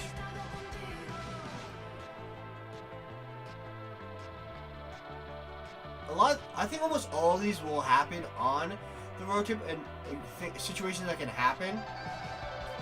So I think that's always really cool. I just think the looping doesn't work for this. Because it's like, you know, it's like, oh, you see that the things don't like water, so why you keep bending away from her? Ooh, rocks with faces. The giant potato, the world's biggest potato. Oh, the hole. The bottomless hole. Ooh, there's the rave we didn't go to. And there's the ghost. Ooh, yep, those are the different ghosts we meet in the rave. Oh my. What's her name?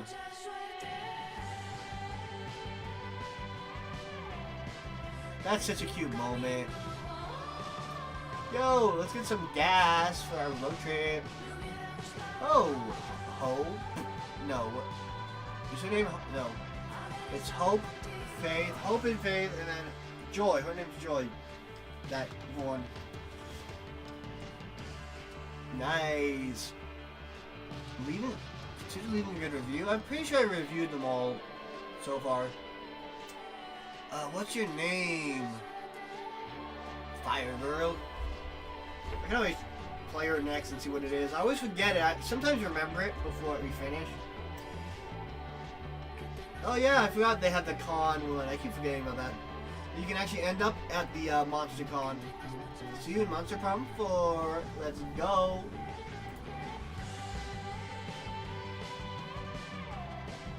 It's so beautiful. Like they convey so many great emotions with these ending scenes.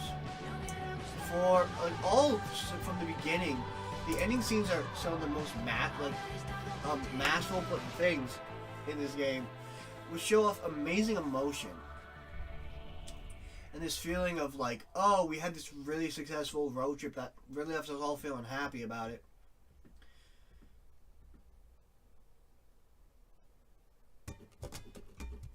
This is the Desert Rave music. Let's go to the meta shop. Let's spend some prank tokens, I guess. Good to see you, player. Welcome back to the meta shop. Do you have some break tokens money in your pockets? Go ahead and spend them. I have so many. 10 coins. Let's go. What can we get? Yo, Casino Chibi's Brian. All his character generation and date ending animations. Fake Polly and Scott Sketch. Animal Shelter Chibi's Jacqueline. Location Chibi's Exploration Sketches. Gothic Manor Chibi's Doug. Ooh, Hazel Concept Exploration. Kite Tournament Chibi's Pumpkin. Lake Chibi's Brian.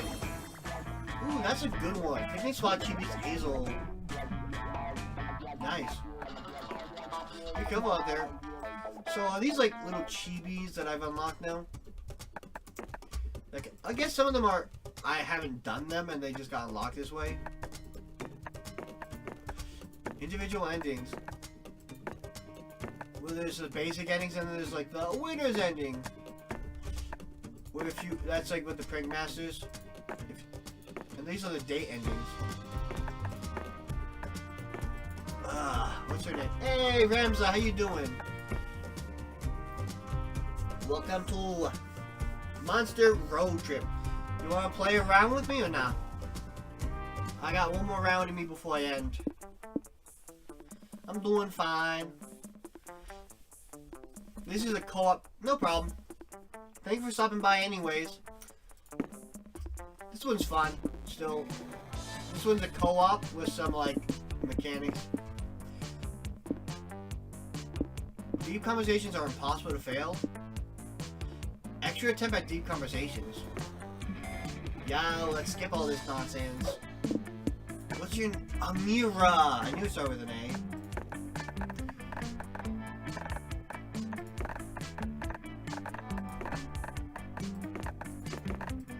Well...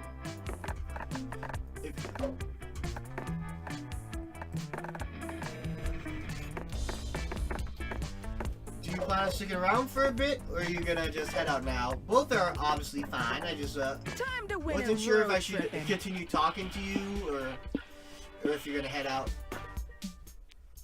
Was the road trip a dangerous idea? Yeah. I'm sure it's probably late for you. Leave it to me. Should we, graveyard or motel? I'll let you make some choices if you want. Should we go to a regular motel or should we visit the graveyard? 1 a.m. It's almost 2 a.m. for Meow. It's 1:52 a.m. Oh, actually, I'm gonna take a quick break real fast because I want to check something on my phone. I have to open up I want to open up a TCG Pocket Pack before it gets too late. Bum, bum, bum, bum, bum, bum. What? Bum, bum, bum, bum, bum. Because I wanted to get it within the 1 hour part so I can kind of sync up the pack's openings. Because I have a pack that opens every 24 hours and 2 every 12 hours.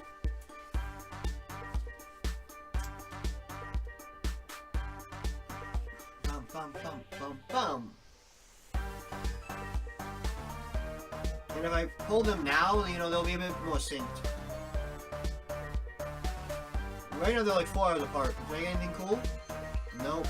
Nothing cool in this pack.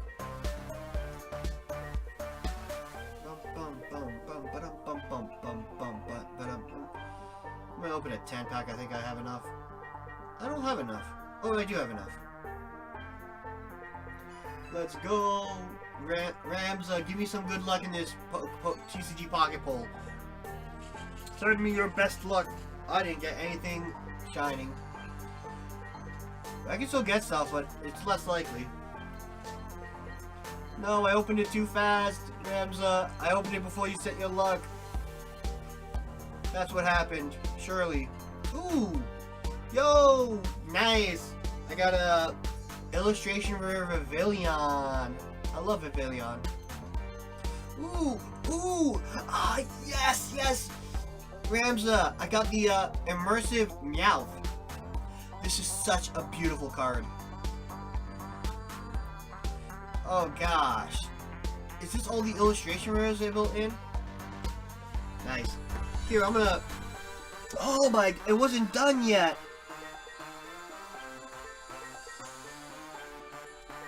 This is so pretty. This is the one I wanted. I like Meowth better than the other one. Here, let me pull it up real fast. I'm gonna show you on stream what I just pulled.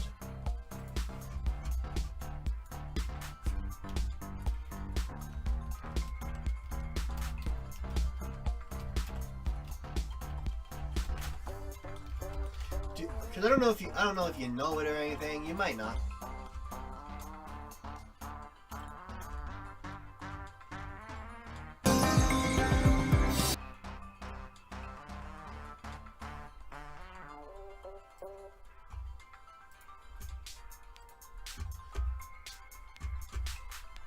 I just want to show it because it's really nice. Add source, desktop, smart selection.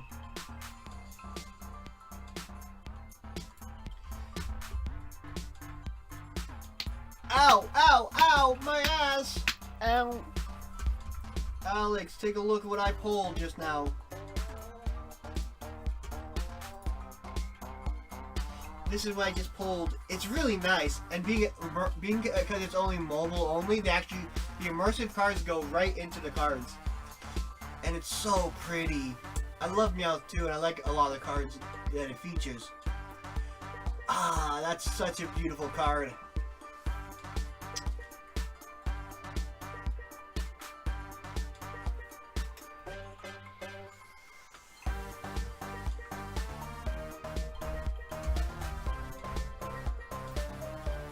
I'm so Ramza. That's what your luck gave me, so thank ya. You got me that. I'm attributing that victory to Nya. Now I'm gonna open up the rest of the pack. Ooh, I got the Sure Bunny illustration where I didn't even have that one. Yo, hey. Ooh, I got Lugia. It's not an immersive rare, but it was a card I needed for the set. Yo, I'm gonna have to ask you to wish me luck more often. Ooh, I got another Alolan Milk. It's my third one, but it's by my favorite artist so far. At least the one that I'm collecting for, Micaiah. I actually have a few, most of their cards IRL, like their actual card arts from the TCG. This was such a great pack opening. Ramza, thank you. That was perfect. So let's go to the motel, like you said an hour ago. Thank you for the spank, Alex, I guess. I don't know. Ooh, Dracozo. I love Dracozo.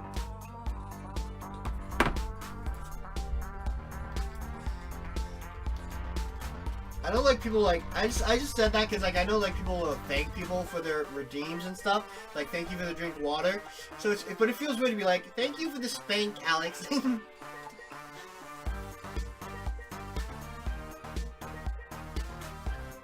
I'm drinking water. Drinking some water. And I need to use the bathroom soon. All that water is gonna make me pee myself. Time to stretch. Big stretch. Big stretch. Yeah.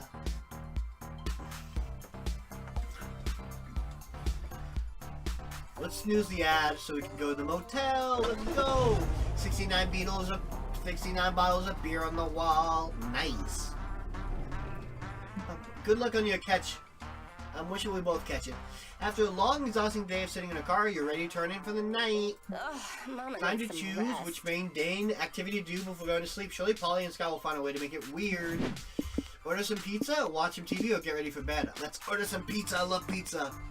No, we are going to bed on an empty stomach. You decide to order some pizza. Trouble is, none of you know any of the local restaurants around here. The best way to get pizza is to call and order it. We could call a random number and see if there's pizza. Yo, let's call a random number and ask for pizza.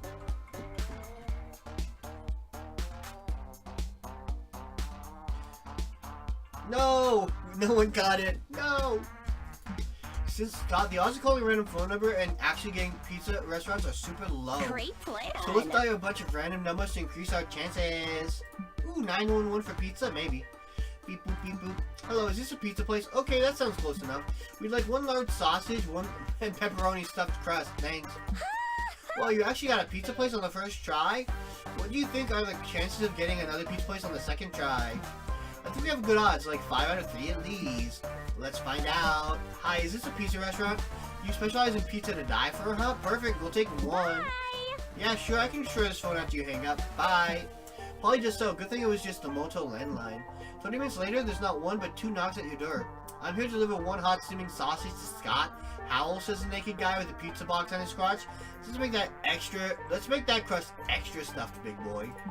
I've got the pizza here for Polly Guy, says the shady guy in a trench coat. Nice pseudonym, by the way. Let's make this quick. Oh boy, what a fun problem. We have two pizzas, we can only afford one. Hello, you're gonna make a decision. Shit, which pizza should we take? The stripper's extra large sausage. You expect there's no pizza in the box, but at least you get a show. The shady guy's pizza. The air quote seems sketchy, but you think the odds of actually getting a pizza from it might be better. Yo, let's get that extra large sausage. You let the naked guy inside. He immediately sits on Scott's lap. Whoa! Whoa, what are you doing, pizza bro? Delivering your pizza, of course. You want me to feed it to you, big boy? Sure, man. This was really thorough delivery. Scott does not get pizza. What he gets is a stripper giving him a lap dance to a trappy mix of the Italian national anthem. Night, Ramza. Thank you for stopping by. Get a good sleepy sleep. Nice dance, but you haven't given me any pizza yet. When is that gonna happen? Oh, you meant you want more? Maybe you want a side of delicious fries. Yeah, I guess I could go for some fries. The stripper opens the door and another stripper walks in wearing french fry nipple tassel. Ooh, kinky. Oh, you know, I think I'm craving fries actually. You can bring that right over here, boo. Huh. You never eat, Polly. What's going on? Well, Scott, I've explicitly deduced that these people aren't pizza delivery people. They're strippers. They deliver lap dances. Oh, that would explain why they're really good at stripping, but really bad at actually delivering food. The strippers give you all a full contact delivery. You lose -2 stamina, but you're still hungry. Because you're still hungry, but you gain +2 hype. Let's go. Time to show you how it's done. I think I had the hype ending, right? Oh, hype was Knifeland? Well, I really wanted stamina. Because stamina's the only thing I don't got. So let's go for some stamina. Let's go to the animal sanctuary. Are you a cat person or a dog person? I'm a Scott person. Give me a good boy. Yo, you know who else is a good boy?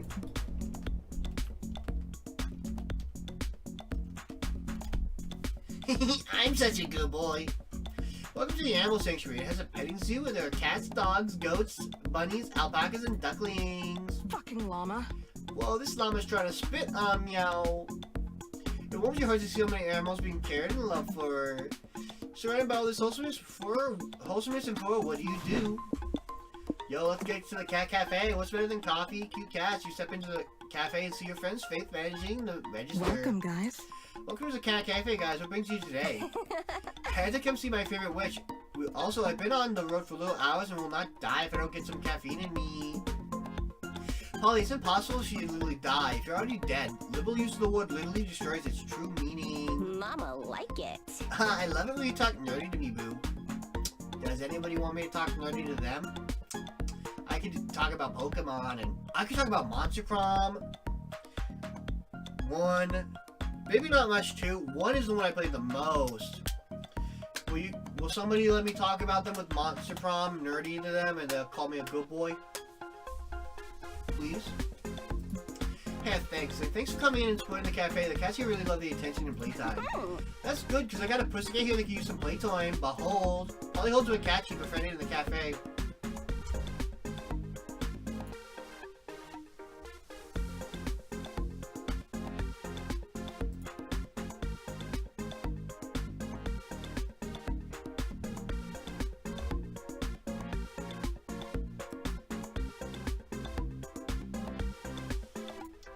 One second.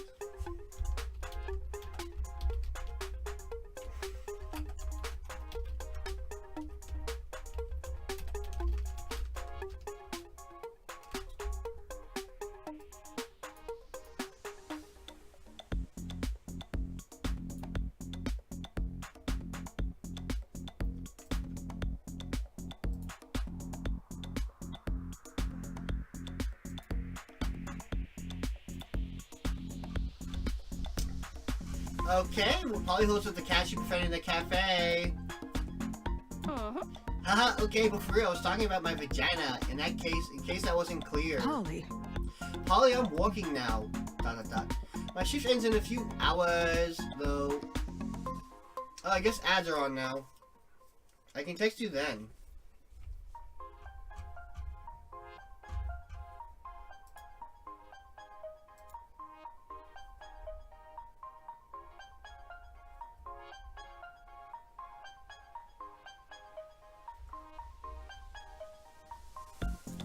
I think the ads are on. I can't tell.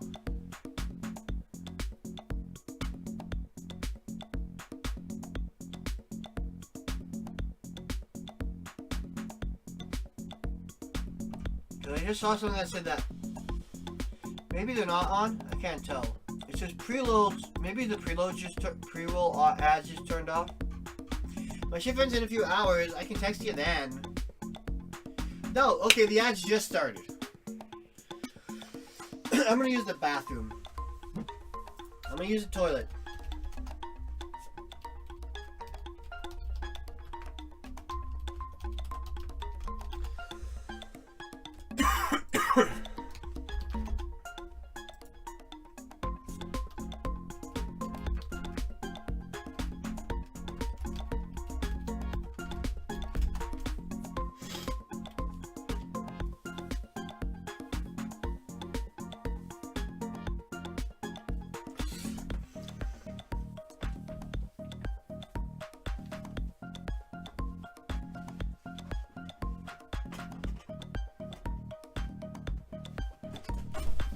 I'm gonna get more water too, actually.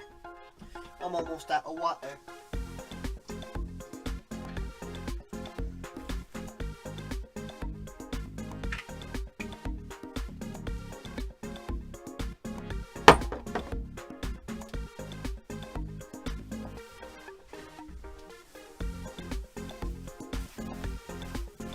Picked my water, took a sip, and then walked out and said, "Hey, I thought I was getting more water. Why did I put my water cup back down? My water shaker."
No!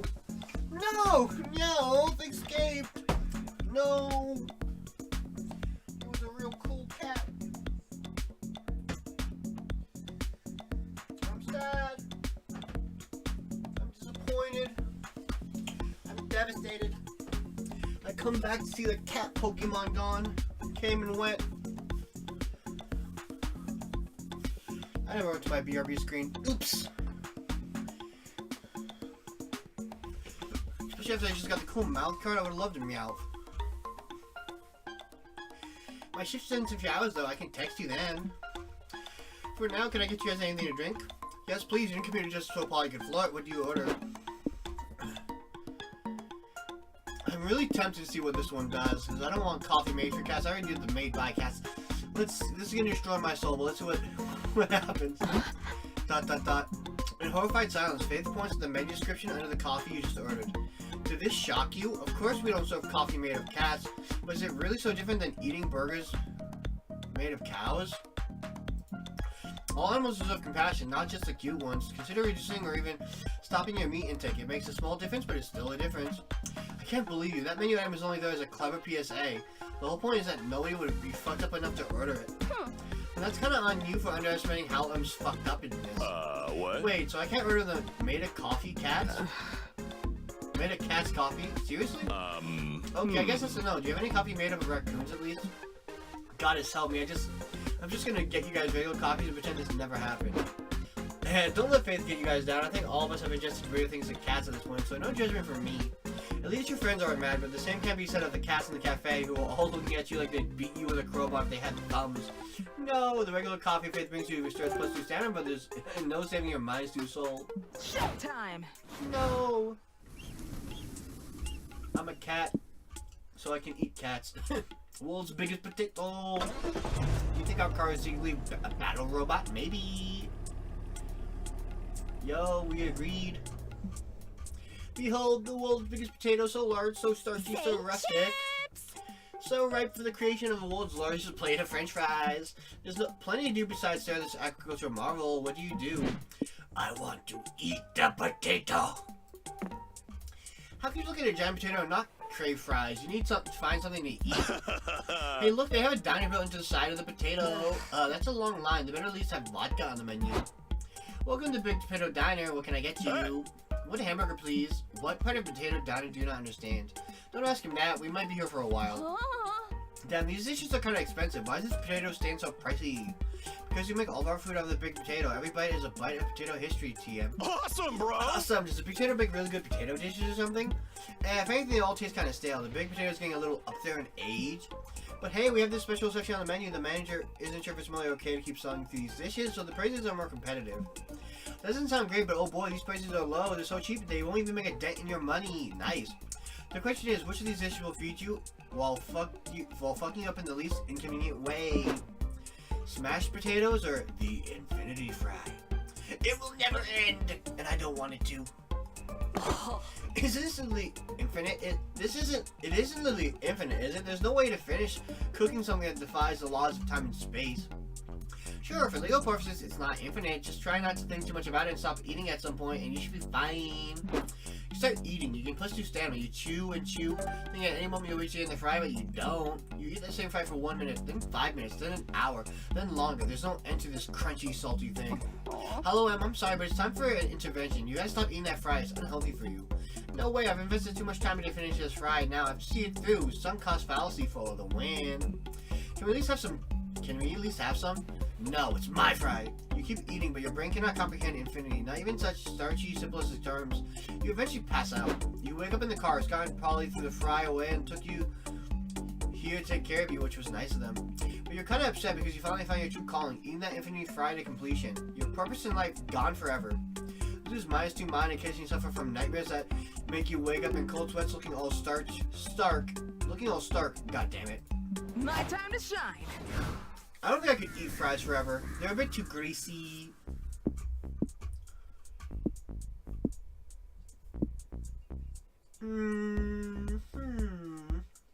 Let's go to the monster truck deathmatch. They wouldn't let me take a bite of the potato. Why not? Maybe next time, buddy. Maybe next time. How dare they? I took a bite of the potato. My fries were made from the potato. I was technically a butt. I took a lot. I took near infinite bites from that potato. Nothing says fun like 2 huge trucks on wheels wrecking the shit out of each other. It's like trucks, but bigger. The stands are filled with cheering, hooting fans, ready to see some vehicular carnage. We got the wolf pack. Let's go. As for you and your friends, you're ready to watch the show, take a joyride, or pose as food vendors. Let's watch the show. You take your seats to watch the show. Sky is about to eat a chili dog when he gets tackled by a cloud of football helmets and fur. Bro, you made it. Bro! Whoa, hey bros, Polly M, you know my cousins, right? Yes, I am painfully aware of the wolf pack. Thank God we found you, bro. We almost stuck watching the awesome Monster Carnage with a bunch of lame nerds. What, you don't think Hollow M and I can handle the carnage and chaos of the deathmatch? We invented chaos, boys. Party time! Let the sick flips and vehicle manslaughter begin. It's starting. The deathmatch begins and 2 huge trucks start ramming the shit out of each other. It's so... Bros. Bros, does anyone think this is boring? Man. You're right, Scott. The day I've always feared has come to pass. We've become so addicted to fast entertainment at our fingertips that not even a monster truck rally can hold our attention. It's the damn referee making this thing stuck. Quit calling fouls, that's all. We want to see some real carnage. We want to see someone die. Okay, someone dying probably isn't the answer, but you still can't take this tedium. There must be a way to make the deathmatch more entertaining. How do we make monster trucks more entertaining? Spitballing ideas here. I don't know. Everyone seems to have a fun by aggressively insulting the referee, but what about aggressively commenting the referee and tipping him for doing a great job under such duress? The United seems to place bets on everything. Place a safe bet you can't lose. The trucks won't follow the accepted traffic laws. Yo, that'll get us money. Probably still take out our hype. But this won't cost us money. And maybe give us soul, but we don't want to keep going to neutral, so let's get some money. I bet 2 money that the trucks won't obey the traffic laws. Hello, come on, I expected the attempted hustle, but not even the Wolfpack will fall for. You're on, nerd. Oh, never mind, I can't believe I almost gave them credit. In the first round alone, you point out 14 traffic violations. Trucks don't use turn signals, they take sharp turns at high speeds, they ignore traffic cones. Neither truck exchanges insurance information after crashing into each other. And one truck apparently has spikes on its wheels that can cut through a steel exoskeleton, which is definitely not street legal. I don't know about that one, that might be street legal. You're just making shit up to confuse us. None of those are things against the driving rules. Are you serious? Do you guys not know how to drive? No, we know how to drive. The rules are you gotta go faster than everyone else, and the more pedestrians you hit, the more points you get. That's not the right rule set we're talking about. At least that's what every driving simulator we ever played has taught us. Are you referring to Grand Theft Auto? Whether the Wolfpack believes it or not, they owe you +2 money, and you lose -2 hype for raising such an easy-to-win bet. Time to get some rest. Time to go eepee. The night is young.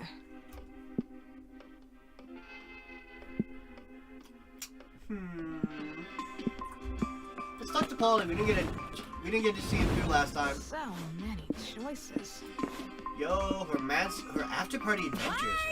Yas, after parties kick serious ass. The sun starts rising and all the creatures of the night start looking for a haven. You're super drunk or high or neither or both, wandering directionlessly in search of an after party. How do you find one though? Yep. There's no trick to it. You either know someone who has a place or you just go with the flow.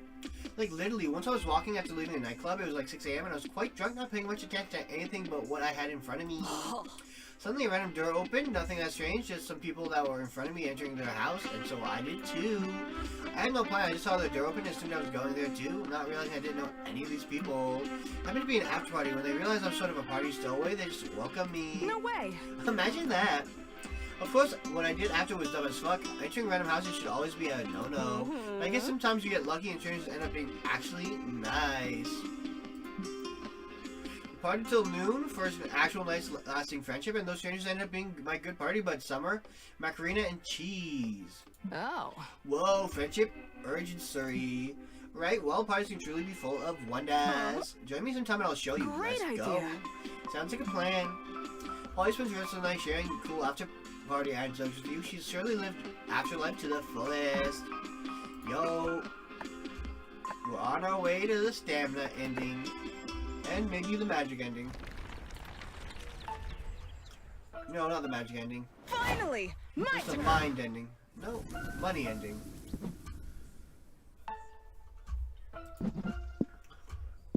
We need stamina. Let's go to the meta cabin. I don't think I've been there. Why is this road so uneventful? Oh, we're about to get stopped in the road. Wait, why has the car stopped? You're driving along when you see two people doing something weird on the side of the road. You pull over to investigate. Hey, bro. Hey, bros, what you doing? Just digging some holes, says the man in the pinstripe suit. Fedora digging a 6 foot deep square in the sand. Cool, I love holes. What you gonna bury in them, bones? Yeah, in a sense, says the other man with a matching suit, glancing at the lumpy bag next to them. Oh, I see what's going on here. You're mobsters disposing of a body. No, we aren't. Yes, you are. No, we aren't. Yes, you are. Yes, you are. Yes, you are. Yes, you are. Times infinity. I win. Well, look, let's just say you kids didn't see anything, alright? I can't say that. We did see something, and Coach says liars never win. Unless they lie about being on steroids, I guess. Steroids usually make you win. Fine, so you saw something. Just don't tell anyone what you saw. We won't have a problem. No way, it's not every day you see the mob bearing a dead body. That's way too juicy to keep myself. This is going right up in my Twitter. Hello, just ran into the hashtag mob disposing of a corpse at these coordinates. A few minutes later, you and your friends are losing -2 stamina as you dig your own graves while mobsters hold you at gunpoint. Aw. This stinks. I know, buddy. At least we can take comfort in the fact that this outcome was completely unavoidable. Well, the good news is that if it's not completely unfixable, come up with a way to get out of being right alive. Tell them you know, right? Tell them you have a right to pick a better spot to be buried in. When you find it, you'll let them know. Then proceed to live your life in search of the perfect spot to be buried. Shovel fight! Bam! Schmickety schmack. Yo. Ow, hello, did you hit me with a shovel? Nice. It is on. Meet me in the shovel funny pit, bitch. Score! You better not leave me out. Shovel fight. Polly swings a shovel at you. You parry it with your shovel. You both duck as Scott nearly decapitates you with the edge of his shovel. Shovel fight. Hey, the mobsters shout. What the fuck's going on? Keep digging those graves or it'll blow your brains out. Oh, we're digging our own graves. Literally. Fight them to the death with the shovels. Hey, put those guns away. You can't bring a gun to a shovel fight. That's cheating. You gotta respect the rules, bro. If you want to play with us, grab a shovel. The mobsters look at each other while you and your friends shovel fight without a care in the world. Fuck the graves, one snaps. We should just execute them. We should, says the other, but honestly, that shovel fight does look fun. Can't we join them just for a little bit? No, the boss would be furious if we found out we were goofing off on the job. We will always do whatever the boss tells us to. Boys, go kill this guy. Boys, bury this body in the desert. Boys, pick up my lucky fedora from the dry cleaners. Can we finally do something we want to do for a change? I want a shovel fight. Fine. What could it hurt? Give us some shovels, kid. Oh, we'll give you shovels, alright? Now, hello, him. You and Polly swing your shovels hard and knock the two mobsters out. Dang, Polly, I didn't know you were doing a shovel fight with street rules. Let's go, Scott. And neither did they. Let's get in the car and drive as far away from here as possible. Hands down, that was the most fun way you've ever avoided being buried alive by the mob. You get +2 hype. You know, of all the weird, wacky, wonderful places you could have stopped out on the road, I never expect you to pull up to my cabin. The narrator's cabin! Sorry for the mess. I've been renovating. No problem, dude. Let's see what you got. I'm still in the process of removing that fourth wall. What? Well, as long as you're here, what do you want? Brainstorm your ideas into reality. Join the narrator on his other gigs. Determine the secrets buried in the backyard. Data mine the secrets buried in the backyard. Yo, let's brainstorm some ideas. You walk into the meta cabin where a tall, mysterious chisel figure is waiting for you. It's me. I'm the tall, mysterious chisel figure. Hiya. We wanted to, what was it? Brainstorm our ideas into reality? I mean, I have a direct line to the devs, so we could float any idea by them. If they like it, they could implement it into the game. What? Game, devs. Let's not think about too much about that. Every time we make you aware of the fictional nature of your reality, things tend to go south. Okay. Oh, I got it. Can you make our heads bigger? I can try. 10 minutes later. I'm not a fan of this. Let's go back to our normal heads. Gotcha. Big head mode, denied. You brainstorm for a long time, spending -3 mine after some time and many dim ideas. I'm legit drawing a blank here. Having this much power is a tad overwhelming. Polly, listen. Oh, I have an idea. Is it making yet another part of our bodies incredibly big? Maybe. Big dick, big dick. Tell him, have you thought of something? Come on, you have great having silly ideas. Forge a legendary artifact that does something. People love stuff that does something. It'll be an instant hit. Create life. Give birth, metaphorically, to a creature harnessing all wild, cool, kinetic energy of the Prank Masters. Yo, let's have children. Yes. Yas. Creating life without going into labor? Sign me up. Polly, I have a question. But what defines the Prank Master's energy? Good question. It's gonna be something full of sass and style like me. Prank Masters for life! A natural born prankster. Yeah, that kind of cool person who doesn't give a fuck. Oh, then you should wear sunglasses. Sunglasses are cool that way. You're right. It's like that one friend that always gets you into trouble, but you can't help but love them. That mischievous, charming rascal. It should be a floating turnip. What the fuck? What the fuck? Yeah, I don't know. It sounds like a cool idea in my head. You know what, Scott? You're 100% right. It should be a floating turnip. We did it again. I think we nailed it, but what should you name this creature? You use a unique, memorable name that's full of character. Patricia. Patricia it is. Have you been taking notes? Send these kick-ass ideas to the devs. And so the narrator, me, sends your request to the devs. After a few hours, someone knocks at the door. Hey, yeah, it's me, Patricia. Whoa! Yo, way. Yes, way, Scotty boy. So, what do you say? Want to pull some pranks? Fuck, you're so cool, Patricia. Party time. I was born cool, girl. It was born cool thanks to you. Prank masters for life. And so you all leave with Patricia and go wild rampage of pranks and fun. Eventually you part ways with Patricia wants to see the world, but no one can take away all the memories you made together and the +3 hype you gain. Nice. Maybe one day you'll cross paths again with Patricia, though, and Patricia's mascot of the Prank Masters with a Z. Leave it to me. Or if you're English with a Z. I guess I'm going hyping. Business stuff. Let's go to the spa. This car makes weird noises. Uh-oh. Pretty sure it's just Harlem's stomach. Oh, I thought that was going to make the car stop. It was going to... You know, for a vacation, this road trip has been surprisingly stressful. I don't think I've ever been to a spa. I've been in a pool place with a hot tub before. What would it be like being in a spa? I gotta fix my YouTube stream. Chat. Gotta authorize. So it's fully lost authorization this time instead of just having to be refreshed. Interesting.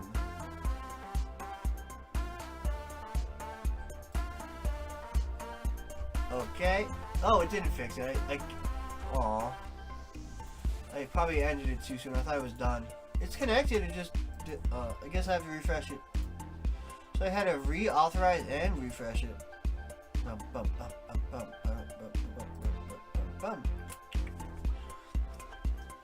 Well, looks like it should be done. It's still not done? It stopped on its own. Why is this not working? It's gonna piss me off.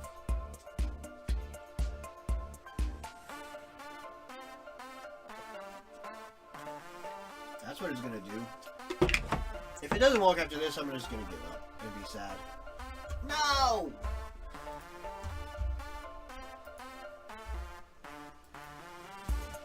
Let's try to reauthorize one last time. One last time for the marbles. For the marbles.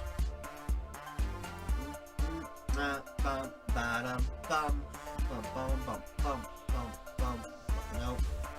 You know, for a vacation, this road trip has been surprisingly stressful. Ooh, A spa sounds like the steamy. perfect thing to help you relax before you get to your final destination. The question is, how do you want to chill out? Yoga classes, digital detox, let's go to the hot springs. What does that mean? I should have checked what that symbol meant. No stats will be affected, no pressure. Oh, okay. On your way to the springs, you run into the most programmable Reaper you've ever seen, Milo. And if you're just tuning into the live stream now, you'll see that I'm about to have an adorable meet cute with my friends. Say hi, chat. Milo signing off. That's what Milo sounds like, and it's not Milo's Milo. Interesting. I'm signing off to enjoy an organic, gram-free moment with them. Don't forget to follow me on Twitter for my live tweet of the experience. Bye. Hi, me lovers. Hello, darlings. What brings you to the spa? Hey. Hey, Milo. We're on a road trip vacation. It turns out vacation can be really stressful when you almost die a lot, so we're taking a mini spa vacation on the way. How fun. I'm on my way to the hot springs for some de-stressing myself. Oh. Care to join me? Assuming you don't feel weird about being naked together. Sure, nudity doesn't have to be erotic. Let's get wet platonically. Magnificent. Nice. Magnificent. Amazing. This is just what I needed. Yesterday was such a busy work day. How so? A group of friends made a bet to see who could stick their heads inside of a tiger's mouth for one whole minute. Spoiler alert, no one could. Classic. Classic. That's how I died. Huh. Are they okay though? No, Scott, I'm a Reaper there. Let's just say not okay. Aww. Oh, poor Scotty. Well, I hope they get better soon. Subject change. Yeah, sure. So, Scott, how have the sports been lately? Like, have the sports people scored many points? Yeah, they've scored so many points. Oh, that's great news. These sports people always scoring points. Such rascals. Hashtag blessed. Ah, this is so nice. Hashtag blessed by Milo. Fuck yeah. Bros. Hey, have you bros ever wanted it smart to split your passion between two things? What do you mean? Well, I have this friend. His name is Scott with like 3 T's. Okay. Okay. Scott has two things he really likes. He has this interest in the thing that's not astronomy, astrology. But for the longest time, hmm. he's also been very passionate about whatever the opposite of sports is. Chess. Mm-hmm. Right. Sometimes he thinks that by getting into one of those things he likes, he's missing the opportunity to get really good at the other thing. He told me so. Shouldn't he choose one and focus on being the best at it? It's okay, Scott. Hey, look, life isn't about getting good at things. It's about doing things that you enjoy. Maybe along the way you happen to get good at the things, but that's just a happy bonus. Always on point as usual. Scott with 3 T's shouldn't worry about this. He shouldn't have to focus on one thing, but doing all the things that bring him joy. That way, at the end of the day, he'll look back and will be happy that he lived a life filled with not one, but many things he liked. Believe me, I've seen a lot of people at the end of the road. If anything, they often regret the things they didn't get to do. Yeah, Scott with 3 T's should explore life with no regrets. Today he likes chess, tomorrow it's astrology. The next day it's chess again, and later who knows? Oh, I got it. That sounds like super good advice. Mm-hmm. I'm sure Scott with 3 T's will do just fine. Yeah, he sounds like a great guy. I could spend the rest of my afterlife in here, right? Oh, Milo, Polly, yes, Scott. I need to come clean. Scott with 3 T's isn't real. It was me the whole time. It's about sports and astronomy. Yeah, I had a hunch that this was the case. Sorry I lied to you. It's okay, buddy. You're a good boy. The goodest of boys. Aw, thanks. I'm the best boy. I'm the best boy. Fuck, this is so nice. So you spend the rest of the day doing exactly nothing. It is, in fact, very nice. These wheels are on fire. Just chilling at a spa. Let's go. Cult headquarters? Desert First Games Are Us. That's a Toys R Us reference. Nice. Let's go to the cult headquarters. Be careful, Scott. They will do anything to recruit you. Don't worry, I'll always be loyal to my team. Nice. I like the fact that the color of the road is actually I don't think I've noticed this before. It's the color of the person who does it. I'm assuming in multiplayer it changes. But in one player mode, it's just red, and I blaze in a red trail. Are you really going to join a cult? Let's join. I suppose they've got team building, all the dead ghosts could ever want. Maybe fun ritual orgies. If you can know all the motor and brainwash practices, it honestly sounds like fun. Where do you start? Ritual sacrifice, nation rites, or cult marketing meeting? Let's market. I don't know. Let's initiate ourselves, yo. You see the signs of advertising an open recruitment event for the cult? This sounds exactly like your brand of weird shit to check out. Glory to Mothra. Welcome to the Brotherhood. New recruits where we worship the deity of sacred secrecy and darkness. Generally, our congregation has lots of perks. You'll get your own cloaks. You'll be invited to cult-sponsored dinners and networking events. And best of all, Mothra's loyal followers are given a taste of the immense secret power it wields over our universe. Gimme. Fuck yeah, I mean, give me the power. The cults to give you a soul-bonding contract, you have to sign in blood. So authentic. Yay, new outfit. This will be perfect for when I'm blasting motherfuckers with Mothra's secret magic. Why is it not moving? Did my mouse die or something? No? Oops, you must not have read the fine print. You can't access Mothra's powers until you're promoted to acolytes. Right now, you're still in the unpaid initiates. But don't worry, you just have to prove yourselves to the Dark Duty at your performance review in 6 months. For now, here's a shovel. Your goat pens need to be cleaned. Have fun. Go to Mothra. Over the next few days, you're tasked with cleaning goat pens, getting coffee, washing the cloaks. Maneuvering a dark magic worshiping cultist would involve so much drudgery. Guys, I can't take it anymore. I'll be damned. Literally, if I'm going to clean up one more goat turd. Forget the performance review. There's going to be a way to get our power over all things secret and hidden right now. Sweeten the cultists' hearts by bringing them the best coffee ever using your trademark secret blanche. Don't give me into the tension of cult gossiping. Show your co-workers you really know how to keep a secret. Let's spike their coffee. For the next few days, you serve brothers your special blend. Then, with no warning, you switch back to the regular stuff. Patooey, what is this shit? What's your special blend, Halloween? Hey, man, secret ingredient ain't cheap. We'll need to start charging you if you want a special blend. That's ridiculous. You're still what the secret ingredient is, and quit trying to rake us over the coals. Not cool. But that disobeys Mothra's rules of sacred secrecy. Not cool, bro. How dare you hold us to our own religious standards? Fine, how much for a cup? Cha-ching, soon enough your coffee's so popular you decide to open up business. With a Z. Welcome to Brewmaster's Coffee, the only coffee shop endorsed by Mothra itself. We'll take 3 Halloween sacredly secret brews, please. Can do, that'll cost plus 3 magic of Mothra's sacred power. Have a darkly blessed day. Is that the last of them? Good. Let's close. Who knew running a business took so much work? Do you ever think we'd be running our own coffee shop, Polly? It feels like just yesterday we were on that rocky road trip. I know, but it wasn't yesterday. It was 3 days ago. Dang. Do you ever miss those days? Having adventures, chasing out dreams wherever they took us? Yeah, you know what? Fuck it. Let's ditch this place. We miss being on the road. And I miss having our own coffee to drink. Seriously, I've lost like my sweet stamina worth of coffee selling it off. That's on you for not calculating production costs. Oh well, you still finally remember the lo-fi coffee shop days and all the magic you snubbed from those dumb cultists. Finally, my turn. Finally my turn. After my turn. Mind, soul. I can afford to lose money. If I drink gas, would I become a cart? No, Scott. That's not how it works. Sorry, Scott. That's not how it goes. What's more fun than a carnival? There are games, rides, people in costumes, all the junk food you could Here ever we want. go. Further to business, obviously, consuming a pile of cotton candy bigger than your head. Then while you ride the resulting sugar rush, what do? Carnival games, freak show, House of Mirrors. Who knows what you'll find there? Let's go. You wander through the Hall of Mirrors until you stumble upon unexpected visits. Whoa, whoa, what a sight. You're not Word, bad. you two look so hot. Who looks hotter though? Me. We should have a competition to decide. I like Suncurrent. I tried catching it before, I think. Pokey, catch, great ball, because I got great balls. No! I'm out of, my balls aren't great anymore. I've lost my touch. You have a competition. We should have a competition to decide. We're all reflections. We look exactly the same. That's what a loser would say because they know they would lose. Okay, smartass, then how do we decide who's hotter? Oh, idea. Whoever wins at rock, paper, scissors is hotter. Gonna crush Ha, this. you idiot. I'm the best at rock, paper, scissors. Rock, paper, scissors? All scissors. It's a tie. Again. Rock, paper, scissors. A second tie? All scissors? What are the odds? Again. Rock, paper, scissors. And it continues like that for a bit until your friends rescue you 3 hours later.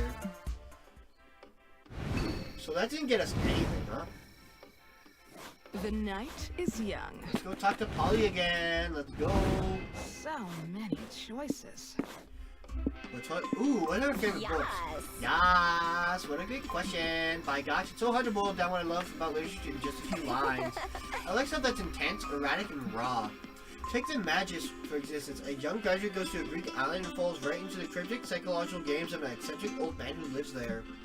The little charades seem amusing to both the character and the reader at first, but they slowly increasingly become darker and more powerful. No! I didn't catch Gunkurn. This sounds like an interesting book. You end up moving through the book as if you were immersed in a dense substance or some sort of fever dream. Interesting. No way. Whoa, sounds interesting. And of course there's also a place in my heart for the motherland. I mean, the Russians basically define the Western literature like the Dostoevsky. I don't know how to pronounce that. His greatest novel shaped the literary canon, but he also has amazing lighter things like The Gambler. It's Polly time! That novel is where I got my name from. He's also got lesser known comedic short stories like the dude who wrote a satire in which a public servant is eaten by a crocodile. Ad break time. I'm gonna, I guess, step up and stretch for a moment.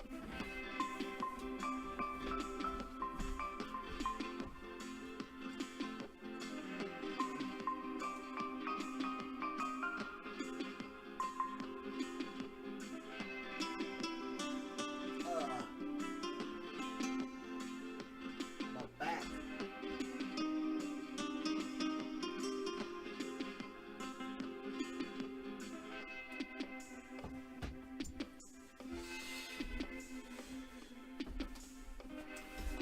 Wow, that really didn't use a lot of my time up. I'm annoyed that YouTube chat doesn't want to work. But what can you do?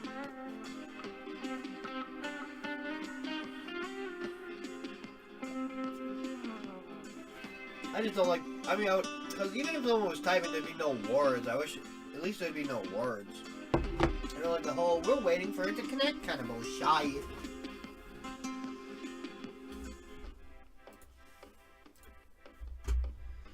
Well, I at the very least can complete all my requests while I wait.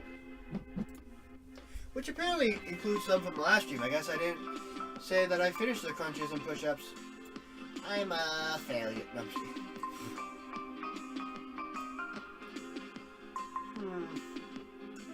The first one took over an hour, so hopefully this one doesn't too much longer.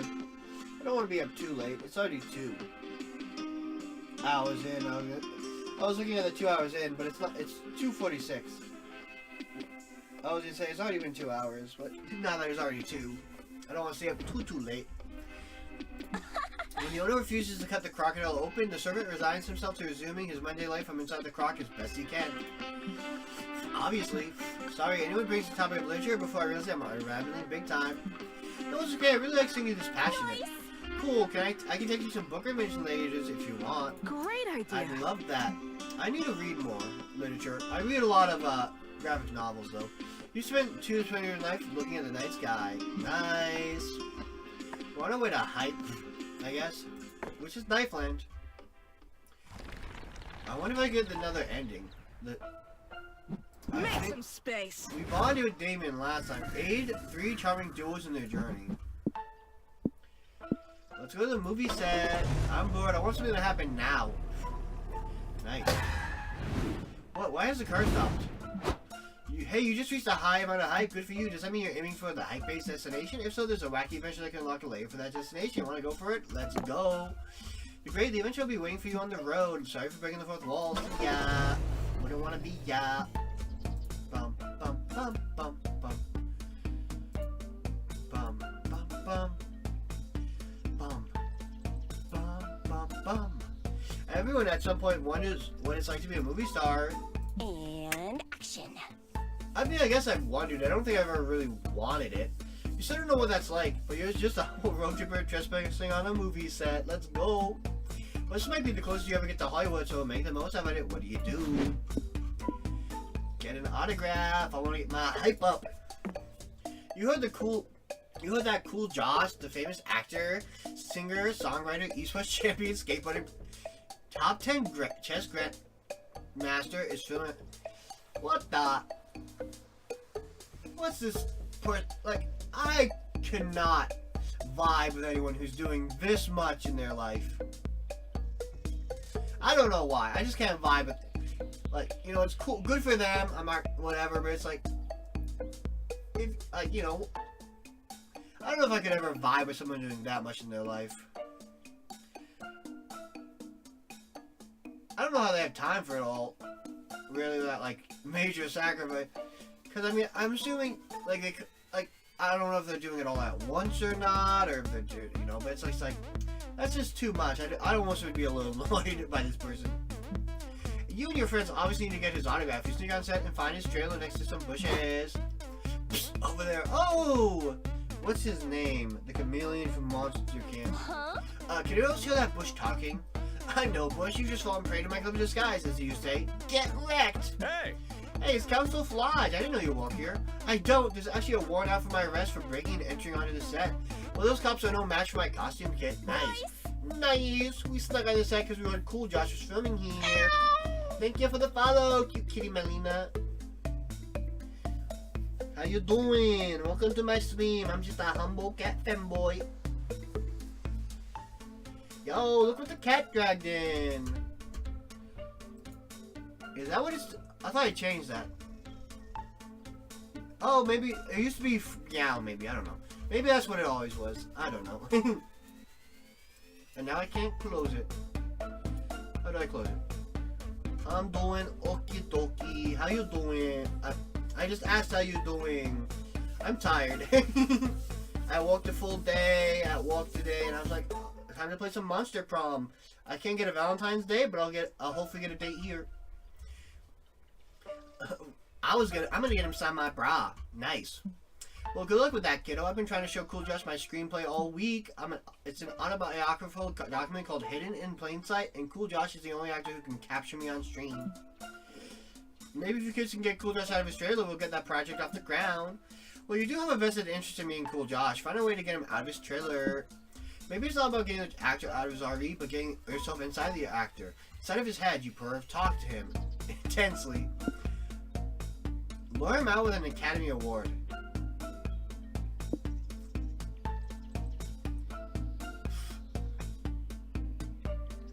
I guess the other inside yourself they were talking about was inside of his pants. Physically inside their body, I guess. Let's go! You knock on the door of Cool Rancher's trailer. He yells from inside. Is that you again, Cameron? Go away. Actually, it's probably guys from one fan favorite to another. I think we should hang out. What do you say? Want to come out and meet us? No, I'm sitting right here inside my trailer. You say you're inside your trailer, but have you ever really thought that maybe you're actually already outside and one of the ones inside? No. Okay, but like, would that be fucked up or what?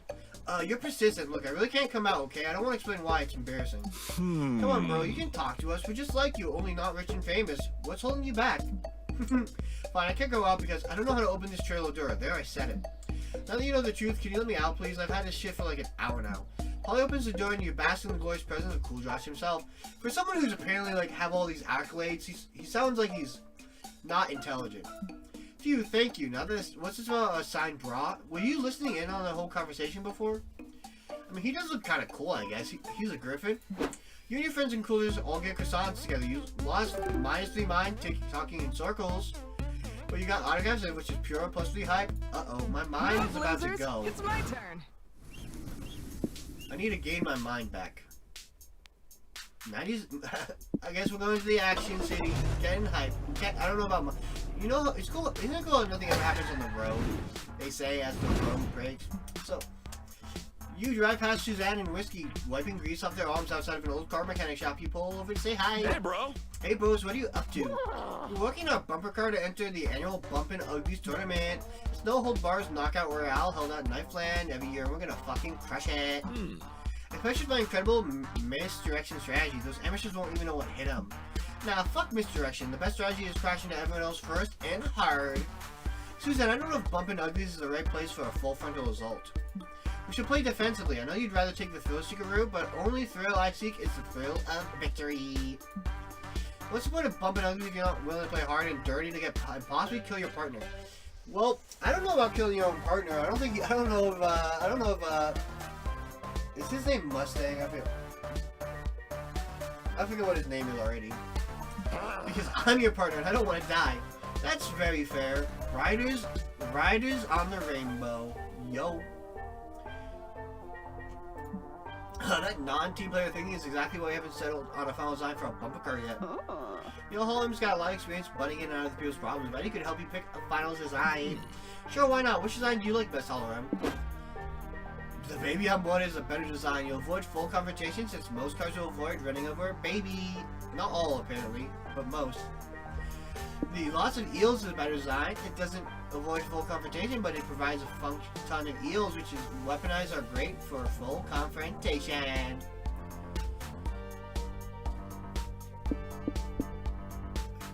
Cute, stupid, very risky. Teeth, added bonus teeth. Lots of eels for ultimate electrocution. I like eels. Yes, I knew you'd appreciate my genius, Holloram. So the strategy is just eels? No, even better, the strategy is lots of eels. Let's go. You don't see how that work in a bumper car with actual weapons. Against a bumper car with actual weapons. Dude, you're thinking too hard about it. Who needs weapons when we got fucking eels? Yo. You forget that it's actually about having fucking eels. Later at Knifeland's 12th annual Bumping Uglies tournament, a team of Banshees are competing in the bumper car battle royale. So Banshees, in this universe, the only Banshee I know is the streamer Banshee, who is god-awful, annoying, and obnoxious. And if he shows up here, we're killing him. In-game. Somebody come on our right, says the one manning the harpoon. What's their weapon? I can't tell from here, says the one driving. It looks like they're throwing something. Is it fireballs? It's usually fireballs. Nope. We don't got fireballs here. That's a drink. Nobody has any imagination anymore. No, it's not. It's like kind of slimy ropes. Oh, wait. Is it? Fuck yeah. Get eeled, bitches. So, I don't think eels could survive on land. I wonder if there's water for them. Again with the eels. Quit jumping, Suzanne. You're going to spill the eels. Suzanne chunks some eels at the Banshees. They get electrocution full of the bump car, allowing Risky to run them over. Nice. Banshees are a type of ghost. Can you run them over? You can push the hyperthinking such incredible strategy, but using a bunch of eels to master people in a battle royale isn't very eel friendly, so you lose minus 2 soul. No, the eels! Not the eels! The city is ravaged by heist, violence, government corruption, and tough guys doing anything to rescue their daughters. Yo, it's Dahlia! Time to save this city in need. Needs only one thing. The Prank Masters and Halloween. A city like this needs a hero. Someone brave, bold, and badass. Perform me with a gun and some washboard abs. I certainly do not have washboard abs. You're definitely not this hero City needs or deserves, but you're here now, so fuck it. Okay, well, you know, they agree with me. I don't have the abs. I can't be the hero they need. What do you want to do this 90s action style fest? Yo, sudden explosions. I don't know what the other options were, but I saw explosions and I said, we're gonna explode all over them. In a non-sexual way. You're exploring a bit, dodging bullets and random shootouts, and trying not to get run over by hijacked police cars when you find your friend Dahlia. Listen.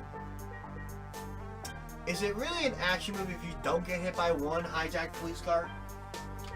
I believe we should be trying to get hit by police cars that have been hijacked. Well, what are you guys doing here? Haven't you seen all the bombs and car chases going on? This city is really unsafe. Howdy. Hey, Dahlia. This place doesn't look dangerous. It seems fun. What do you do?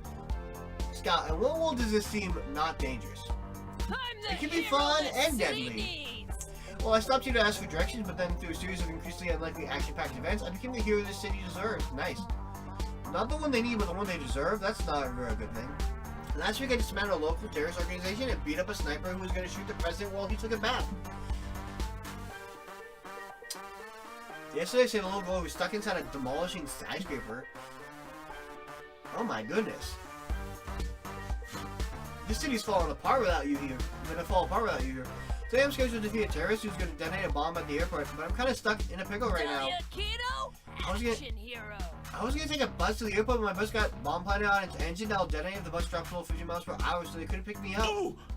We can take you to the airport. We got a car, and I want to go on an action adventure too. Nice. Let's go. Scott, I love you, but I just don't know if you guys are cut for the 90s action movie protagonist lifestyle. No way, I can totally be a grizzled, thick-skinned action hero. There must be some way to prove it to you. There is one way. There's one thing true action hero never does. Look at an explosion. Looking at explosions is only for secondary characters who are there to look too shocked or sad to make the protagonist seem more badass comparison. But if we look at the explosions, wouldn't it make you look more badass? So here's the deal. If you can go an hour without looking at an explosion, and also refrain from dying in a shootout or car chase, you can hang with me. Deal. That seems fair. Listen, if not dying is the price to pay to hang out with somebody, I think I can do that. Deal. But not looking at an explosion would be hard. How will you keep your eyes off those filing funnels so Dahlia will take you seriously? The problem is the explosions are too eye-catching, but no more so than the super fun magic eye book. Order one and spend the rest of the day looking at it for its hidden images. That's gonna take my mind away. Don't let the explosion catch your attention. Go for the kill. Leave the explosion unread. That's gonna break my soul because I'll be an asshole to the explosion, but it deserved it. You follow Dahlia around the city while she busts up gunfights, parkours through laser security systems, and bullshit up. Explosions are happening, but they're totally unfazed to a worrying degree, might I add. People are dying, however. I don't care. The explosions ain't nothing on me. But you don't care. You don't even check your phone as it vibrates constantly. Don't you hear your phone going off alarm? Someone's texting you. So what? I'm too cool to take calls. I expect you to commit to the bit, but I have to know who's trying to get a hold of you. Give me your phone. What was the explosion hitting a hollow M up? This one is one needy atom bomb. It's an atom bomb? I feel like that's gonna radiate us. Hey, cutie, you up? I think we'd be hot together. You lay a fuse under my pants, baby. In my pants, baby. Damn, they're horny. Wow, you just ignore me? Do you not like my puns? I can change. Fine, ignore me then, whore. You're a whore. What the fuck? I don't think ignoring you is grounds to call me a whore. Okay, I didn't mean it. You're not a whore. I'm just going through some... Okay, this is love bombing. This is total love bombing. They're a toxic explosion. Which I guess if they're an atom bomb, there's going to be some toxicity there to be expected, but I don't need that in my life right now. I'm sorry, you're not a her. You're a beautiful angel. Please love me. I'm so alone. You're not going to text it back, hello? I'm not even to reject it. You take your phone, unlock it, look at the text, then leave the explosion unread. That's only sends a message. But you know the explosion was nothing. You're one bad motherfucker. You rock. And an emotionally healthy motherfucker, that explosion would have burned you psychologically and literally. I love your self-respect. Yo, let's go. Self-respect is an important aspect of life. Someone's being toxic to you, cut them out of your life. Don't let people treat you like shit. You slide on a pair of sunglasses and walk away from that bad relationship in slow motion with a sick guitar riff in the background. I didn't walk around away from a bad relationship before in my life, and I regret it. But hey, you live, you learn, and you become a better person in it. Walk away from the toxic mess. Dahlia lets you guys tag along with her to the airport, but you get positively hyped for 70C, but you lose -3 soul for ghosting these. Listen, I thought ignoring them would be -3 soul. I kind of knew that was happening. But when they're toxic, I don't think you need to feel bad. You don't need to feel it in your soul. Leave it to me. Ooh. I'm gonna try to just ride it out. At least it wasn't a 60s city. Too much asbestos. Yo, those cities in the 60s were made on asbestos. This is a battle royale, right? Yo, let's battle it out. Welcome to Battle Royale, where there are only 2... Oh, wait. I'm so sorry. I don't know if you're still here, cute kitty Melina, but I will update the latest follower. I forgot all about that because I don't get followed that often. You are getting the spotlight. I just saw that and I said, oh, I never changed that. My bad. Welcome to Battle Royale, where the only 2 options are killed. Okay, I'll drink some water. I guess that means you're here.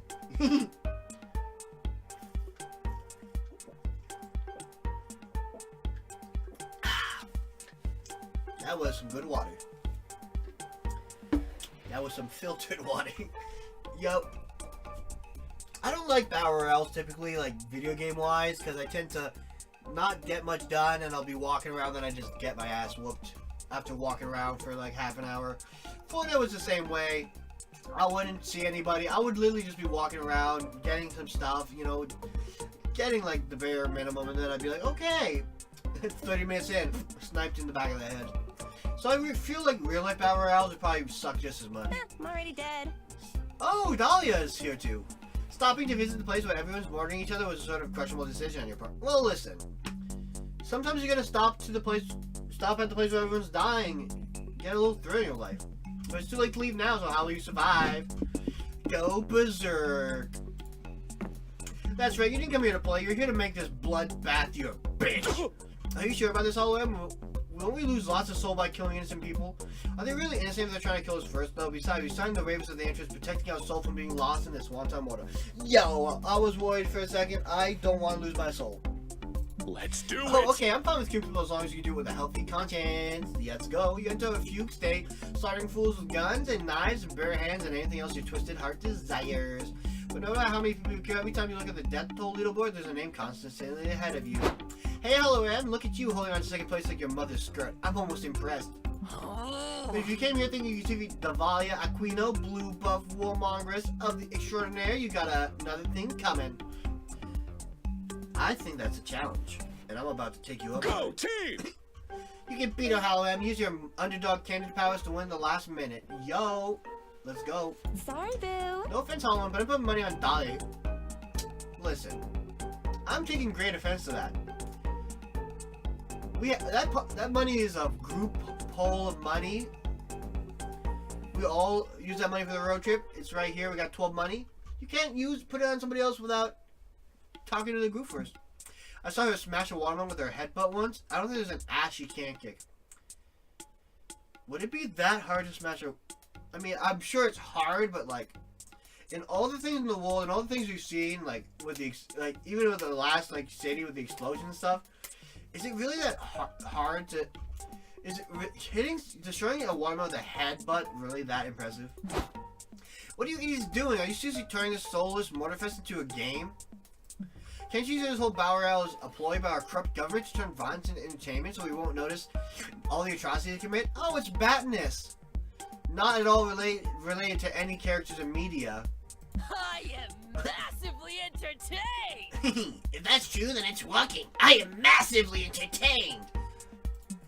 Badness probably has a point, but if you start catching moles now, you'll never outmotor Dahlia.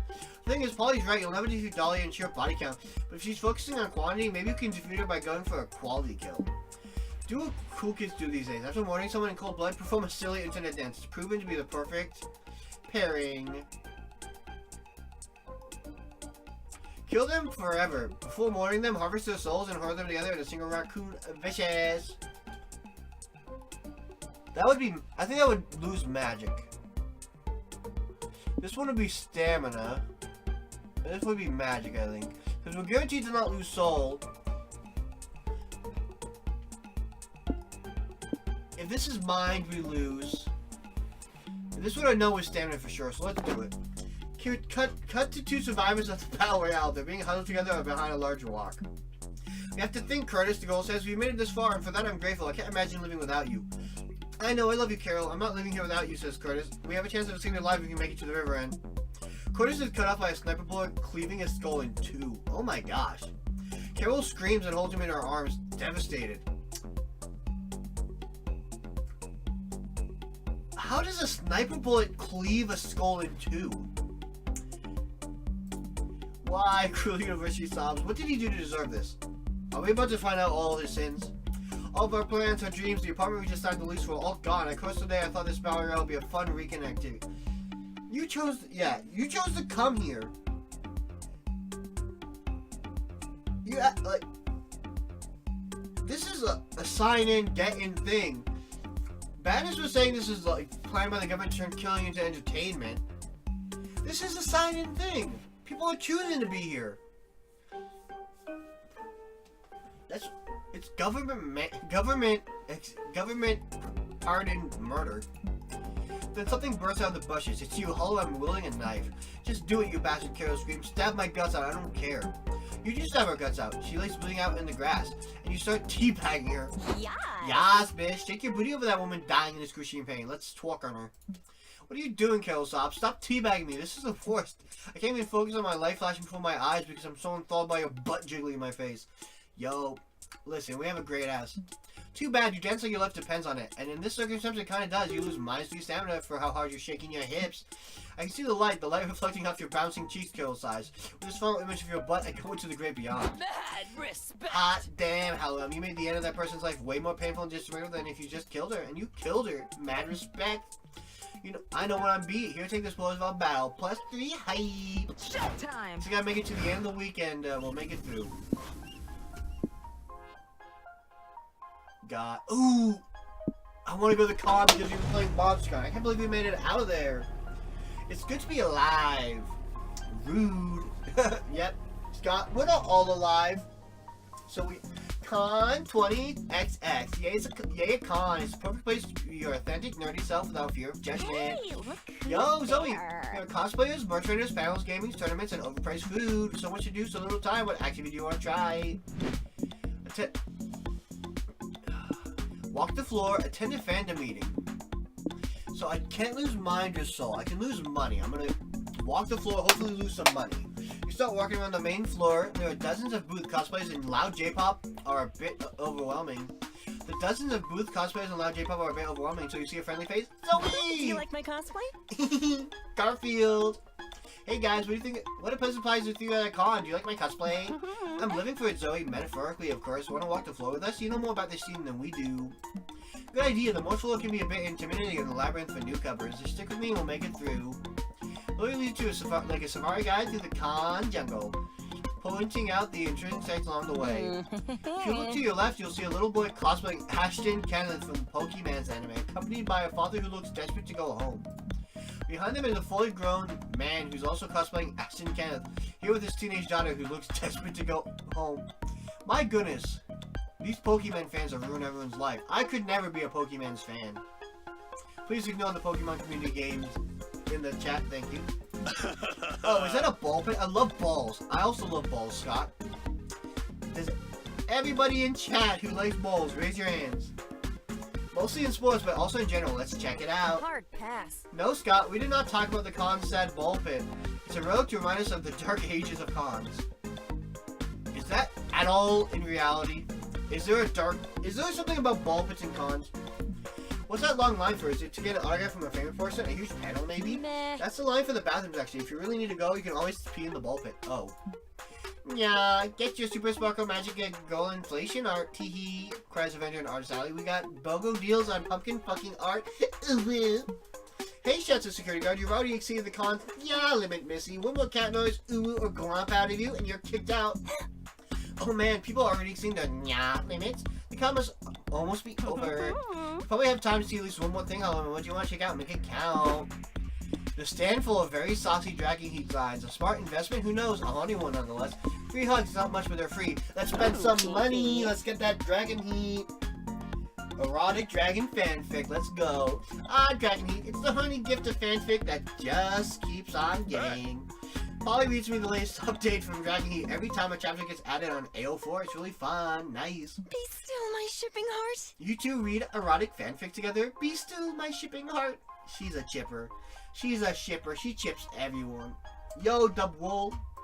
It's not like that, Boost. I just need someone to be there to explain what defenstration is and how it applies to a kinky context. Every chapter, I learn something new and sexy. Nice. Y'all check out the Dragon Heat side and sand. The racing cover alone would be enough to give you another heart attack. Whoa, they got found out of chapter 117 when Morgana von Prestreak discovers that the real power of the cock ring of truth was inside her all along. Literally, because it turned out Harold McDonghart fucked her so aggressively in chapter 110 that the cock ring got stuck in her gooch. God, I love literature. Damn, we got some prime bookage here. Wow, look at this print of Lady Minerva Dong-a-Gong sitting on Harold McDonghart's face. I didn't know there was a species of monsters that had so many butt cheeks. They cheeked up on a Tuesday morning. OMG! I need this figure of Vanessa Syria, an evil queen who woes queef, dueling with a dual-ended Sexcalibur dildo. Anyone have $5,000 I can borrow? You spent Zoe some cash and buy yourself a pop-up art sign covering the first 69 chapters of Dragon Heat. Nice! Dragonborn has never been so 3D. Let's go! Pop-up art. Pop-up art erotica. Ooh, I got hype. I didn't even think about that. Time to get some rest. Let's go talk to Polly one last Back time. on the road. Huh. Where to go now? Pop-up dragon erotica. Interesting. Kinks, yo, kinks? Naughty. You're naughty, aren't ya? Let's talk about some kinks with our favorite nose. Oh, sorry. Oh, I mean, sorry if I was overstepping. Nah, I'm game. I wanna know if you wanna know about my kinks, so be it. Keep talking. Do tell. As a general rule, I'm quite open to trying new stuff. You only live once, so you gotta explore the vast lands of sex in all its majesty. Let's talk about the reverse Romanian Wilkinson. Get me a penguin mask and guacamole. No. But after some, many sescapades, I learned a thing or two about kinks. Like, messy stuff is all fun and games until you realize you need a clamp afterwards. True that. And which of the three of you is gonna mop up all that guac? Not gonna be me. Yo, she's talking about the reverse Romanian Wilkinson. But the opposite, there's some sexy stuff that requires a ton of prep, and that can be annoying. Like, yeah, this or that sounds great on paper until you get to it and see you need a fucking PhD to do it right. Damn. I know I'm making it seem like I'm piggy, but believe me, hon, I'm not. But yeah, no. Some of that stuff you gotta get prepped for. If you don't do it right, you're gonna tear your asshole in half. I've cleaned up the guac, I've gotten the PhD, you gotta try stuff. But then, over time, you learn a thing or two. Better not to break the law unless you break the laws of thermodynamics. Glue is not a replacement for lube. Oh my goodness. And never involve bees. What? Honey, that's not sanctioned. Makes total sense. Does, yeah. Makes total sense. Duly noted. But enough of me, let's talk about you. Or even better, let's talk about us, yo! Like, for the funsies, let's hop on and say you and I, you know, slap the salmon, stuff the taco, and do the no handstands. What would you want to do? Oh snap, you want to play it cool, but your head is spinning like someone's trying to... So I can't see my stats because my stats will affect this. Like someone's... Play it cool, but your head is spinning like someone's trying to exercise you. Think of something quick. Roleplay? Okay, that could work for me, but don't play it safe, boo. I want the specifics. What would be roleplay again? I want to hear it all. Come on, Boo. Don't be shy. What's your roleplay as? Let's go for it, champ. You'll be a sexy general, and Polly will be an entire fortress you've taken under siege. The war won't be won with strength, but with endurance. You'll be the chef, Polly will be the pizza, get ready to knead her dough. Wait, you've roleplayed before. Just use 2 characters from past campaigns. Elswith, her Valiant, Age of the Game of Mouser, and Tybate, the Brooding Thief of Grimdo. So that might be magic. That might be stamina. Let's go with the hype. Kinky. Kinky. Like, I've roleplayed as many things, but a whole fortress? That's a first for me. Yo, let's breach those walls. There's plenty of room for improvised tactics to enter me. You can even call for reinforcements if you feel like it. Nice. For sure. I'm sure. And you know what? I have the perfect engine for this kind of siege. It's one of my toys, a very strong one. I call it my little battering ram. Wow, that sounds appropriate at the very least. Dang, sorry, look at me. We were just doing a harmless thought experiment, and here I am getting too into it. I know it can get intense sometimes. Sorry, boo. I like it. You won't see me complaining. Let's breach those walls. You probably grin at each other, thinking of all the things like batter and ram. Let's go. It's probably more than a friend. Yeah, let's go. Time to fuck. Yo, we got knife line. We didn't get the other stuff done, but we survived, and we're gonna have some sex. I call that a win.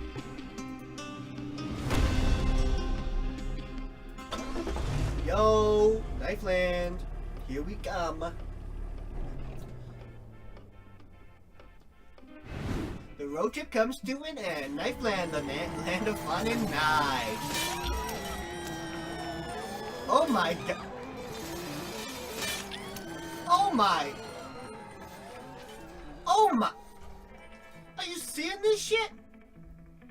They got a dick smasher. You stick your dick in between 2 roller coasters with fists on them. My goodness. When did Knifeland come about smashing your own dick? Like, you know, where's the knife appeal? There's the bumper car tournament. Land of fun and knives. You ride all the rides twice. Oh my gosh. I got my dick smashed twice. They're awesome and deadly in equal parts. There's not 1 but 2 free falls. There's this free fall. Where's the other free fall? The guillotine is a free fall? There's a pit full of spikes in the guillotine which even lets you keep 7 heads as a still a memento. There's even the bludgeon, the pendulum, the volcano. I'm so unsure if the volcano was supposed to be a ride or if it was just a random volcano that just happens to be there. And then there's the mortar mansion with actual mortar. Nice, stab cam. So much fun, and you've managed to survive, which is a big plus. Knife land forever. Let's go. But wait, there's more. Yo, this would be fun if it wasn't for the fact that you drew the short straw when deciding who would guard the car. What? Whatever. Someone has to guard the car so it doesn't get stolen. Good news, the car doesn't get stolen.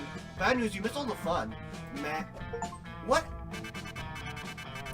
Least valued player? Who you can play by yourself and still lose? What do you mean I lost? What do you mean I lost? What?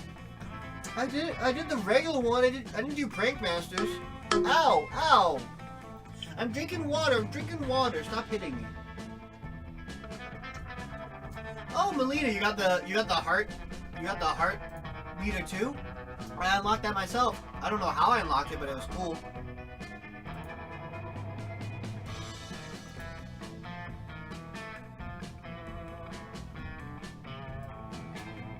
I can't select it because my thing's all kind of messed up. I'm drinking water, I'll stretch. How did I lose? How was I the least valuable player on a team of 1? Wow, it's almost been 3 hours. Gosh. I better get to eating soon. Thank y'all guys for stopping by. And just like that, the road trip came to an end. It's full to the brim with danger, fun, and utter nonsense, and apparently losing. It was everything we could have expected from a trip with Polly and Scott, and then some. We not only survived the whole thing, but we conquered and came out different people. It turned out to be a pilgrimage into self-discovery and a rite of passage, a quest for growth. That is to say, a fucking good road trip. As we were heading back, I thought about how this was just one of the first steps on a much bigger journey that was only just beginning. I like this one. I already listened to it, so I'll skip it. No, I don't know.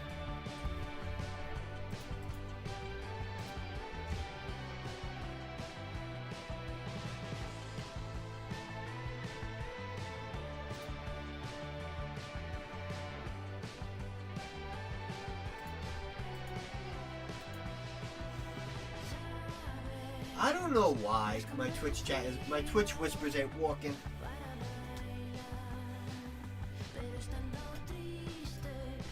I'll skip it.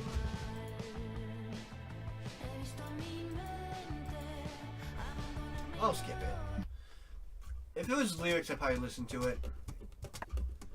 Man, I can't believe it.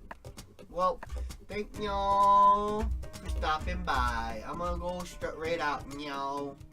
Hope y'all have a wonderful night. I'm gonna get my bread preppies ready.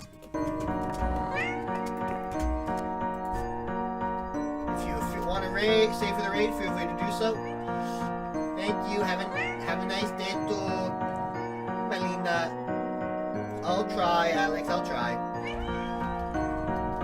If y'all want to stay for the raid, feel free to do so. If not, go to sleep. Have a good evening nap, or have a good day. Let's look for a raid target.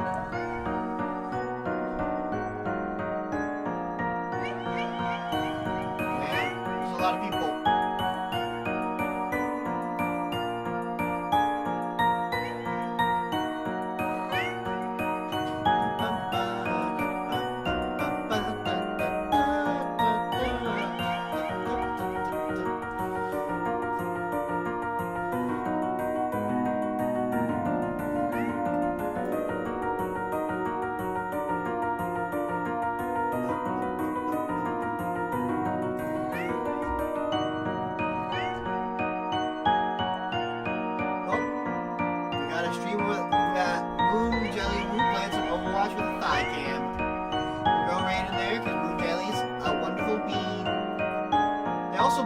I met them when I raided them when they were playing Monster Prom.